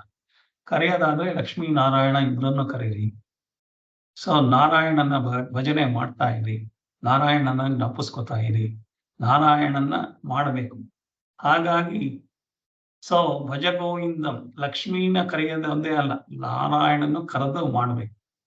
ಸೊ ಇಲ್ಲದೆ ಹೋದ್ರೆ ಏನು ಪ್ರಯೋಜನ ಆಗಲ್ಲ. ಸೊ ಅಂತ ಹೇಳ್ತಾ ಇರೋದು. ಸೊ ಇದು ತುಂಬಾ ಅರ್ಥಗರ್ಭಿತವಾಗಿ ಇನ್ನೊಂದ್ಸಲ ನಮ್ಗೆ ತಿಳಿ ಹೇಳೋದಕ್ಕೆ ಅರ್ಥಂ ಅನರ್ಥಂ, ಅರ್ಥದಿಂದ ಅನರ್ಥ ಆಗ್ತಾ ಇದೆಯಾ ಹೊರತು ಅರ್ಥದಿಂದ ನಮ್ಗೆ ಸುಖ ಸಿಗ್ತಾ ಇಲ್ಲ ಅನ್ನೋದನ್ನ ಬೇಗ ಅರ್ಥ ಮಾಡ್ಕೋಬೇಕು. ನಾವೇನ್ ಅನ್ಕೊಂಡಿದೀವಿ, ಸುಖ ದುಡ್ಡು ಒಂದ್ರಿಂದನೇ ಅಂತ ಸಿಗ್ತಾ ಇದೆ ಅಂತ ಅಂದ್ಕೊಂಡಿದೀವಿ. ಇದು ತುಂಬಾ ಬಹಳ ಒಂದು ಏನು ತಪ್ಪು ತಿಳುವಳಿಕೆ ಅಂತ ಅನ್ಬೇಕು. ಸೊ ಅದಕ್ಕೋಸ್ಕರ ಲಕ್ಷ್ಮಿ ಒಬ್ಬಳನ್ನೇ ಕರೀಬಾರ್ದು, ಅದನ್ನ ಕರಿಬೇಕು ಅಂತ ಹೇಳೋದನ್ನ ಯಾಕೆ ಹೇಳ್ತಾ ಇದ್ದಾರೆ ಅಂದ್ರೆ, ನಾವು ಬೆಳಗಾಗಿದ್ದು ಇದನ್ನ ಜ್ಞಾಪಿಸೋದಕ್ಕೋಸ್ಕರನೇ ಕರಾಗ್ರೆ ವಸತೆ ಲಕ್ಷ್ಮಿ, ಕರ ಮಧ್ಯೆ ಸರಸ್ವತಿ, ಕರಮೂಲೆ ಸ್ಥಿತವು ಗೌರಿ, ಪ್ರಭಾತೆ ಕರದರ್ಶನಂ ಅಂತ ಹೇಳಿದ್ದಾರೆ. ಲಕ್ಷ್ಮೀನ ನೀವು ಕೇರ್ಫುಲ್ ಆಗಿ ನೋಡಿದ್ರೆ ನಾವು ಬರೀ ಧನಲಕ್ಷ್ಮೀನ ಮಾತ್ರ ಕೇಳ್ತಾ ಇದ್ದೀವಿ. ಆದ್ರೆ ನಮ್ಗೆ ಅಷ್ಟಲಕ್ಷ್ಮಿನೂ ಬೇಕು. ಬರೀ ಧನಲಕ್ಷ್ಮಿ ಇದ್ರೆ ನಮ್ಗೆ ಸಂತೋಷ ಪಡೋದಕ್ಕಾಗಲ್ಲ. ಹಾಗಾಗಿ ನಾವು ಅಷ್ಟಲಕ್ಷ್ಮಿಯರಲ್ಲಿ ಆದಿಲಕ್ಷ್ಮಿ ಲಕ್ಷ್ಮಿ ದೇವಿ, ಲಕ್ಷ್ಮಿನ ಆವಾಹನೆ ಮಾಡೋದ್ರೊಳಗೆ ತಪ್ಪೇನಿಲ್ಲ. ಧಾನ್ಯ ಲಕ್ಷ್ಮಿ ಬೇಕಲ್ವಾ ನಮಗೆ?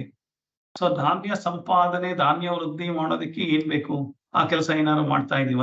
ವೇಸ್ಟ್ ಮಾಡೋದಕ್ಕೆ ಏನೋ ಮಾಡ್ತಾ ಇದೀವಿ. ಧಾನ್ಯ ವೃದ್ಧಿ ಆಗೋ ಹಾಗೆ ನಾವು ಪಂಚಭೂತಗಳಿಗೆ ಏನಾದ್ರೂ ಕಾರ್ಯಗಳನ್ನು ಮಾಡ್ತಾ ಇದೀವ? ಇಲ್ಲ. ವೀರಲಕ್ಷ್ಮಿ, ಧೈರ್ಯ ಲಕ್ಷ್ಮಿ. ನನಗೆ ದುಡ್ಡೆಲ್ಲ ಇದ್ರು ನನಗೆ ಧೈರ್ಯನೇ ಇಲ್ಲ ಅಂತಂದ್ರೆ ಏನ್ ಪ್ರಯೋಜನ ಇಲ್ಲ. ಹಾಗಾಗಿ ಧೈರ್ಯನೂ ಒಂದು ಬಗೆಯ ಲಕ್ಷ್ಮಿ, ಅದಿರಬೇಕು. ಗಜಲಕ್ಷ್ಮಿ ಅಥವಾ ಆರೋಗ್ಯ ಲಕ್ಷ್ಮಿ ಅಂತ. ಆರೋಗ್ಯ ಇಲ್ದಲೇನೆ ನಿಮ್ಗೆ ಎಷ್ಟು ದುಡ್ಡಿದ್ರೆ ಏನ್ ಬಂತು? ಹಾಗಾಗಿ ಆರೋಗ್ಯ ಲಕ್ಷ್ಮಿ ಬೇಕೇ ಬೇಕು. ಸಂತಾನ ಲಕ್ಷ್ಮಿ. ಸೊ ಎಲ್ಲ ಇದ್ದು ಮಕ್ಕಳಿಲ್ದಲೇ ಇದ್ರೆ ಸಮಾಜ ನಮ್ಮನ್ನು ನೋಡ್ಕೊಳ್ಳೋ ದೃಷ್ಟಿನೇ ಬೇರೆ. ಸೊ ಹಾಗಾಗಿ ಸಂತಾನ ಲಕ್ಷ್ಮಿ ಬೇಕು ಅಂತ ಹೋದ್ರೆ ವಿದ್ಯಾಲಕ್ಷ್ಮಿ ಬೇಕು. ಎಲ್ಲ ಇದ್ದು ನನಗೇನೋ 4+4 8 ಅನ್ನಕ್ಕೆ ಬರ್ದಲೇ ಇದ್ರೆ ಸೊ ಆ ತರ ವಿದ್ಯಾಲಕ್ಷ್ಮಿ ಅದ್ರ ಹಿಂದೆನೂ ಬೇಕು. ವಿಜಯಲಕ್ಷ್ಮಿ. ಹಾಗಾಗಿ ನಾವು ಮಾಡಿದ ಎಲ್ಲಾ ಕಾರ್ಯದಲ್ಲೂ ವಿಜಯ ಸಿಗದಲೇ ಇದ್ರೆ ನಾನ್ ಸೋತೆ ಅನ್ಕೊಳ್ತಾ ಇದ್ರೆ ಸುಖ ಎಲ್ಲಿರುತ್ತೆ? ಹಾಗಾಗಿ ವಿಜಯಲಕ್ಷ್ಮಿ ಬೇಕು. ಇಷ್ಟೆಲ್ಲ ಮಾಡೋದಕ್ಕೆ ಏನು ಬೇಕು? ಧನಲಕ್ಷ್ಮಿ ಬೇಕು. ಹಾಗಾಗಿ ಅಷ್ಟಲಕ್ಷ್ಮಿಯೂ ಕರೀಬೇಕು. ಅಷ್ಟಲಕ್ಷ್ಮಿಯೂ ಇಲ್ದಲೇ ಬರೀ ಧನಲಕ್ಷ್ಮಿ ಹಿಂದೆ ಹೋದ್ರೆ ಪ್ರಯೋಜನ ಆಗಲ್ಲ. ಸೊ ಹಾಗಾಗಿ ಅದನ್ನ ಸರಿಯಾಗಿ ಜ್ಞಾಪಕ ಇಟ್ಕೊಂಡು ಮಾಡ್ಬೇಕು ಅಂತ ಹೇಳುವಂಥದ್ದು ಅರ್ಥಮನರ್ಥಂ ಅಂತ ಹೇಳಿದ್ದಾರೆ. ಸೊ ಅದಲ್ದಲೇನೆ ನೀವು ಲಕ್ಷ್ಮೀ ನೋಡಿದ್ರೆ ನಮ್ಮ ವೇದಾಂತದಲ್ಲಿ ಎಷ್ಟು ಚೆನ್ನಾಗಿ ಲಕ್ಷ್ಮಿಗೆ ಯಾವ ಸ್ಥಾನ ಕೊಟ್ಟಿದ್ದಾರೆ ಅಂದ್ರೆ ಕರಾಗ್ರೆ ವಸತೆ ಲಕ್ಷ್ಮಿ. ಕರಾಗ್ರೆ ಅಂದ್ರೆ ಬೆರಳಿನ ತುದಿನಲ್ಲಿ ಲಕ್ಷ್ಮಿ ಇರ್ತಾಳಂತೆ. ಕರಮಧ್ಯೆ ಸರಸ್ವತಿ, ಅಂಗೈನಲ್ಲಿ ಸರಸ್ವತಿ ಇರ್ತಾಳೆ. ಕರಮೂಲೆ ಈ ರಿಸ್ಟಲ್ಲಿ ಮಣಿಕಟ್ಟಲ್ಲಿ ಅಲ್ಲಿ ಗೌರಿ ಪಾರ್ವತಿ ಶಕ್ತಿ ದೇವತೆ ಇರ್ತಾಳೆ.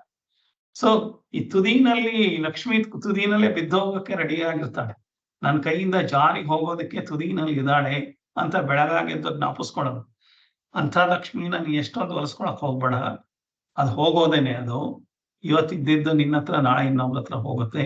ಅದೇ ನಿನ್ನ ಸರಸ್ವತಿ ಯಾರ ಮಧ್ಯದಲ್ಲಿ ಇದ್ದಾಳಲ್ಲ, ಅವಳು ಮುಷ್ಟಿ ಹಿಡ್ಕೊಂಡ್ರೆ ಭದ್ರವಾಗಿ ಬೀಳಿಸ್ಬೇಕು ಅಂದ್ರೆ ಬೀಳಲ್ಲ. ಸೊ ಕರಾಗ್ರೆ ವಸತೆ ಲಕ್ಷ್ಮಿ, ಕರಮಧ್ಯೆ ಸರಸ್ವತಿ, ಕರಮೂಲೆ ಸ್ಥಿತ ಗೌರಿ. ನನ್ನ ದೇಹದಲ್ಲಿ ಶಕ್ತಿ ಆರೋಗ್ಯ ಎಲ್ಲ ಇರ್ಬೇಕಾದ್ರೆ ಮಾತ್ರ ನನಗೆ ಇವೆಲ್ಲ ಅನುಭವಿಸಕ್ಕಾಗದು. ಹಾಗಾಗಿ ನನ್ನ ಆರೋಗ್ಯನೂ ಬಹಳ ಇಂಪಾರ್ಟೆಂಟ್. ಹಾಗಾಗಿ ಗೌರಿ ಪಾರ್ವತಿ ಏನಿದೆ ಅದನ್ನೂ ಬಹಳ ನಾವು ಮಾಡ್ಬೇಕು. ಬರೀ ಲಕ್ಷ್ಮೀ ಪೂಜೆ ಮಾಡ್ಬಿಟ್ರೆ ಆಗ್ಲಿಲ್ಲ ಅಂತ ಹೇಳೋದ ಕಾಲದಲ್ಲೇನೆ. ಫಾರ್ ಎಕ್ಸಾಂಪಲ್, ನೀವು ಲಕ್ಷ್ಮೀ, ಸರಸ್ವತಿ, ಆಮೇಲೆ ಪಾರ್ವತಿ ಇದು ಎಲ್ಲ ಫೋಟೋ ನೋಡಿದ್ರೆ ಅಲ್ಲೇ ನಿಮ್ಗೆ ಕಾಣಿಸೋ ಹಾಗೆ ಎಲ್ಲಾದ್ರೂ ಮಾಡಿರ್ತಾರೆ. ಲಕ್ಷ್ಮಿ ನಿಂತ್ಕೊಂಡಿರ್ತಾಳೆ, ಕಮಲದ ಹೂ ಮೇಲೆ ನಿಂತಿದ್ದಾಳೆ. ಕಮಲದ ಹೂವು ನೀರೊಳಗಡೆ ಇದೆ, ನೀರು ಒಳಗಡೆ ಅಲೆಗಳು ಬರ್ತಾ ಇದೆ, ಅಲೆಗಳ ಮಧ್ಯೆ ಕಮಲದ ಹೂ ಇದೆ. ಕಮಲದ ಹೂ ಮೇಲೆ ಲಕ್ಷ್ಮಿ ನಿಂತ್ಕೊಂಡು ಬ್ಯಾಲೆನ್ಸ್ ಮಾಡ್ತಾ ಇದ್ದಾಳೆ. ಅಂದ್ರೆ ಲಕ್ಷ್ಮಿ ಚಂಚಲೆ ಅಂತ ಹೇಳೋದು. ಕರಾಗ್ರೆ ವಸತೆ ಲಕ್ಷ್ಮಿ ಅಂದ್ರೆ ಅದು ಚಂಚಲೆ, ತುದಿನಲ್ಲಿದ್ದಾಳೆ. ಲಕ್ಷ್ಮಿಗೆ ಏನ್ ಸ್ಥಾನ ಕೊಟ್ಟಿದ್ದಾರೆ? ಸಮುದ್ರದಲ್ಲಿ ಆ ಒಂದು ಸರೋವರದಲ್ಲಿ ನೀರಿನ ಅಲೆಗಳು ಬರ್ತಾ ಇದೆ, ಅಲೆಗಳ ಮೇಲೆ ಒಂದು ಕಮಲ ಅಲುಗಾಡ್ತಾ ಇದೆ, ಅಲುಗಾಡೋದ್ರ ಮೇಲೆ ಲಕ್ಷ್ಮಿ ನಿಂತಿದ್ದಾಳೆ. ಅಂದ್ರೆ ಏನು? ಯಾವಾಗ ಬೇಕಾದ್ರೂ ಬಿದ್ದು ಹೋಗ್ಬೋದು, ಯಾವಾಗ ಬೇಕಾದ್ರೂ ಆಗ್ಬೋದು. ಸೊ ಅಷ್ಟೇ ಲಕ್ಷ್ಮಿಗೆ. ಅದೇ ಪಾರ್ವತಿಗೆ ಏನ್ ಮಾಡಿದಕ್ಕೆ, ಸರಸ್ವತಿಗೆ ಏನ್ ಮಾಡಿದ್ದಾರೆ? ಸರಸ್ವತಿಗೆ, ಲಕ್ಷ್ಮಿಗೆ ಒಂದು ಪಿಂಕ್ ಕಲರ್ ಬಟ್ಟೆಗಳನ್ನ ಹಾಕಿರ್ತಾರೆ. ಯಾಕೆ ಅಂತಂದ್ರೆ ಪಿಂಕ್ ಅನ್ನೋದು ಬಹಳ ಅಟ್ರಾಕ್ಷನ್. ಸ್ಕಿನ್ ಪಿಂಕ್ ಆಗಿರುತ್ತೆ, ಪಿಂಕ್ ಅನ್ನೋದೆಲ್ಲ ಬಹಳ ಅಟ್ರಾಕ್ಷನ್. ಆದ್ರೆ ಸರಸ್ವತಿಗೆ ಶುಭ್ರೆ, ಬಿಳಿ ವಸ್ತ್ರ. ನೋಡಿ, ಚಿತ್ರ ಬರೆಯುವಾಗ್ಲೇನೆ ಅಷ್ಟೆಲ್ಲ ಇದೆ. ಸೊ ಅವಳನ್ನ ಕಲ್ಲು ಬಂಡೆ ಮೇಲೆ ಕೂರಿಸಿದ್ದಾರೆ. ಅವಳು ಕೂರಿಸಿದ್ದಾರೆ, ನಿಲ್ಸಿಲ್ಲ, ಓಡೋಗೋ ತರ ಮಾಡಿಲ್ಲ, ಕೂರಿಸಿದ್ದಾರೆ. ಸೊ ಅವಳ ಕೈಲಿ ವೀಣೆ ಇದೆ. ವೀಣೆ ಬಾರಿಸ್ಬೇಕಾದ್ರೆ ಶಾಂತ ಮನಸ್ಥಿತಿ ಇಲ್ದಲೇ ಇದ್ರೆ ಬಾರ್ಸಕ್ಕಾಗಲ್ಲ, ಶುಭ್ರವಾದ ಮನಸ್ಥಿತಿ ಇಲ್ದಲೇನೆ ಆಗಲ್ಲ. ಅದಕ್ಕೋಸ್ಕರ ಶುಭ್ರ ವಸನೆ ದೇವಿ. ಸೊ ಅವಳನ್ನ ಬಂಡೆ ಮೇಲೆ ಅಂದ್ರೆ ವಿದ್ಯೆ ಅನ್ನೋದು ಒಂದು ಬಂಡೆ ತರ ಸುಲಭವಾಗಿ ಅಲಗಾಡೋ ತರ ಅಲ್ಲ. ಕಮಲದ ಹೂವು ನೀರಲ್ಲಿ ಅಲ್ಲಾಡದಂಗಲ್ಲ. ಆ ವಿದ್ಯೆಯಲ್ಲಿ ಅಷ್ಟು ಬಂಡೆ ತರ ನಾನು ಭದ್ರವಾಗಿ ಇರಬಹುದು. ಅದ್ರ ಹಿಂದೆ ನವಿಲಿನ ಕಣ್ಣುಗಳು ಅಂತಂದ್ರೆ ಒಬ್ಬ ವಿದ್ಯೆ ಬಂದವನಿಗೆ ಮೈಯೆಲ್ಲ ಕಣ್ಣಾಗಿರ್ತಾನ, ಅಷ್ಟು ಸೂಕ್ಷ್ಮ ಪ್ರವೃತ್ತಿ ಹೊಂದಿರ್ತಾನೆ ಅಂತ ಹೇಳೋದಕ್ಕೆ ಲಕ್ಷ್ಮಿ ಸರಸ್ವತಿನ ಆ ತರ ಚಿತ್ರಣ ಮಾಡಿದ್ದಾರೆ. ಸೊ ಇನ್ನು ಪಾರ್ವತಿಗೆ ರೆಡ್ ಅಂತಂದ್ರೆ ಒಂದು ಶಕ್ತಿಯ ಸಂಕೇತ. ಆ ಶಕ್ತಿ ಸಂಕೇತಕ್ಕೆ ರೆಡ್ ಕಲರ್ ಪ್ಲಸ್ ಅವಳನ್ನ ಯಾತ್ರ ಮೇಲೆ ಕೂರಿಸಿದ್ದಾರೆ, ಸಿಂಹದ ಮೇಲೆ ಕೂರಿಸಿದ್ದಾರೆ. ಸೊ ಸಿಂಹನ ಪಳಗಿಸುವಂತ ಶಕ್ತಿ ಇರುವಂತವಳವಳು. ಸೊ ಆ ತರ ಶಕ್ತಿ ಅಂದ್ರೆ ನನ್ನ ಆರೋಗ್ಯ, ನನ್ನ ಇಂದ್ರಿಯಗಳನ್ನ ಕಂಟ್ರೋಲಿಗೆ ತಗೊಂಡ್ಬರುವಂತ ಶಕ್ತಿ ಇರುವಂತ ಪಾರ್ವತಿ. ಸೊ ಆದ್ರೆ ಈ ಲಕ್ಷ್ಮಿಗೆ ಯಾವುದು? ಗೂಬೆ ವಾಹನ. ಅದು ಹಗಲೊತ್ತೆಲ್ಲ ಕಣ್ಣು ಮುಚ್ಕೊಂಡಿರುತ್ತೆ. ದುಡ್ಡು ಬಂದ್ರೆ ನಮ್ಗೆ ಅಹಂಕಾರದಲ್ಲಿ ಕಣ್ಣು ಮುಚ್ಚೋಗುತ್ತೆ. ನಮ್ಮ ಅಹಂಕಾರ ಬರ್ತಿದ್ದ ಹಾಗೇನೆ, ದುಡ್ಡು ಬರ್ತಿದ್ದ ಹಾಗೇನೆ ಆ ಗೂಬೆ ತರ 24 ಗಂಟೆ ಕಣ್ಣು ಮುಚ್ಕೊಂಡು ಮಾಡಬಾರ್ದೆಲ್ಲ ಮಾಡ್ತಾ ಇರ್ತೀವಿ. ಹಾಗಾಗಿ ಲಕ್ಷ್ಮಿಗೆ ಎಲ್ಲಿ ಸ್ಥಾನ ಕೊಡಬೇಕು? ಲಕ್ಷ್ಮಿ ಜೊತೆ ನಾರಾಯಣನ ಇದ್ರೆ ಮಾತ್ರ ಲಕ್ಷ್ಮೀ ನಾರಾಯಣನಿಗೆ ಸ್ಥಾನ ಕೊಟ್ರೆ ಲಕ್ಷ್ಮಿ ಹೇಳ್ದಾಗ ಕೇಳ್ತಾಳೆ. ಹಾಗಾಗಿ ಲಕ್ಷ್ಮಿ ನಾರಾಯಣನ ಕರಿಬೇಕು ಒಟ್ಟಿಗೆ ಅಂತ ಹೇಳುವಂತ ಸಮಾಚಾರನ ಇಲ್ಲಿ ಈ ಒಂದು ವಿಚಾರದಲ್ಲಿ ಈ ಶ್ಲೋಕದಲ್ಲಿ ಹೇಳಿದ್ದಾರೆ. ಅರ್ಥಮನರ್ಥಂ ಭಾವಯ ನಿತ್ಯಂ ನಾಸ್ತಿ ತತಃ ಸುಖ ಲೇಷ ಸತ್ಯಂ ಪುತ್ರಾದಪಿ ಧನ ಭಾಜಂ ಭೀತಿ ಸರ್ವತ್ರೈಷ ವಿಹಿತಾ ರೀತಿ ಅಂತ ಹೇಳಿದ್ದಾರೆ. ಸೊ ಇಷ್ಟಕ್ಕೆ ನಿಲ್ಲಿಸಿರ್ತೀನಿ. ಇನ್ನು ಉಳಿದಿರೋದು 3-4 ಶ್ಲೋಕನ ಮುಂದಿನ ಕ್ಲಾಸಲ್ಲಿ ಮುಗಿಸ್ಬಿಟ್ಟು ಸೊ ನಾನು ಭಜಗೋವಿಂದಂನ ಮುಗಿಸ್ತಾ ಇದ್ದೀನಿ ಮುಂದಿನ ತರಗತಿನಲ್ಲಿ. ಧನ್ಯವಾದಗಳು. ಓಂ ಸರ್ವೇ ಭವಂತು ಸುಖಿನಃ, ಸರ್ವೇ ಸಂತು ನಿರಾಮಯಾಃ, ಸರ್ವೇ ಭದ್ರಾಣಿ ಪಶ್ಯಂತು, ಮಾ ಕಶ್ಚಿತ್ ದುಃಖ ಭಾಗ್ ಭವೇತ್. ಓಂ ಶಾಂತಿ ಶಾಂತಿ ಶಾಂತಿ. ಹರಿ ಓಂ. ಶ್ರೀ ಗುರುಭ್ಯೋ ನಮಃ.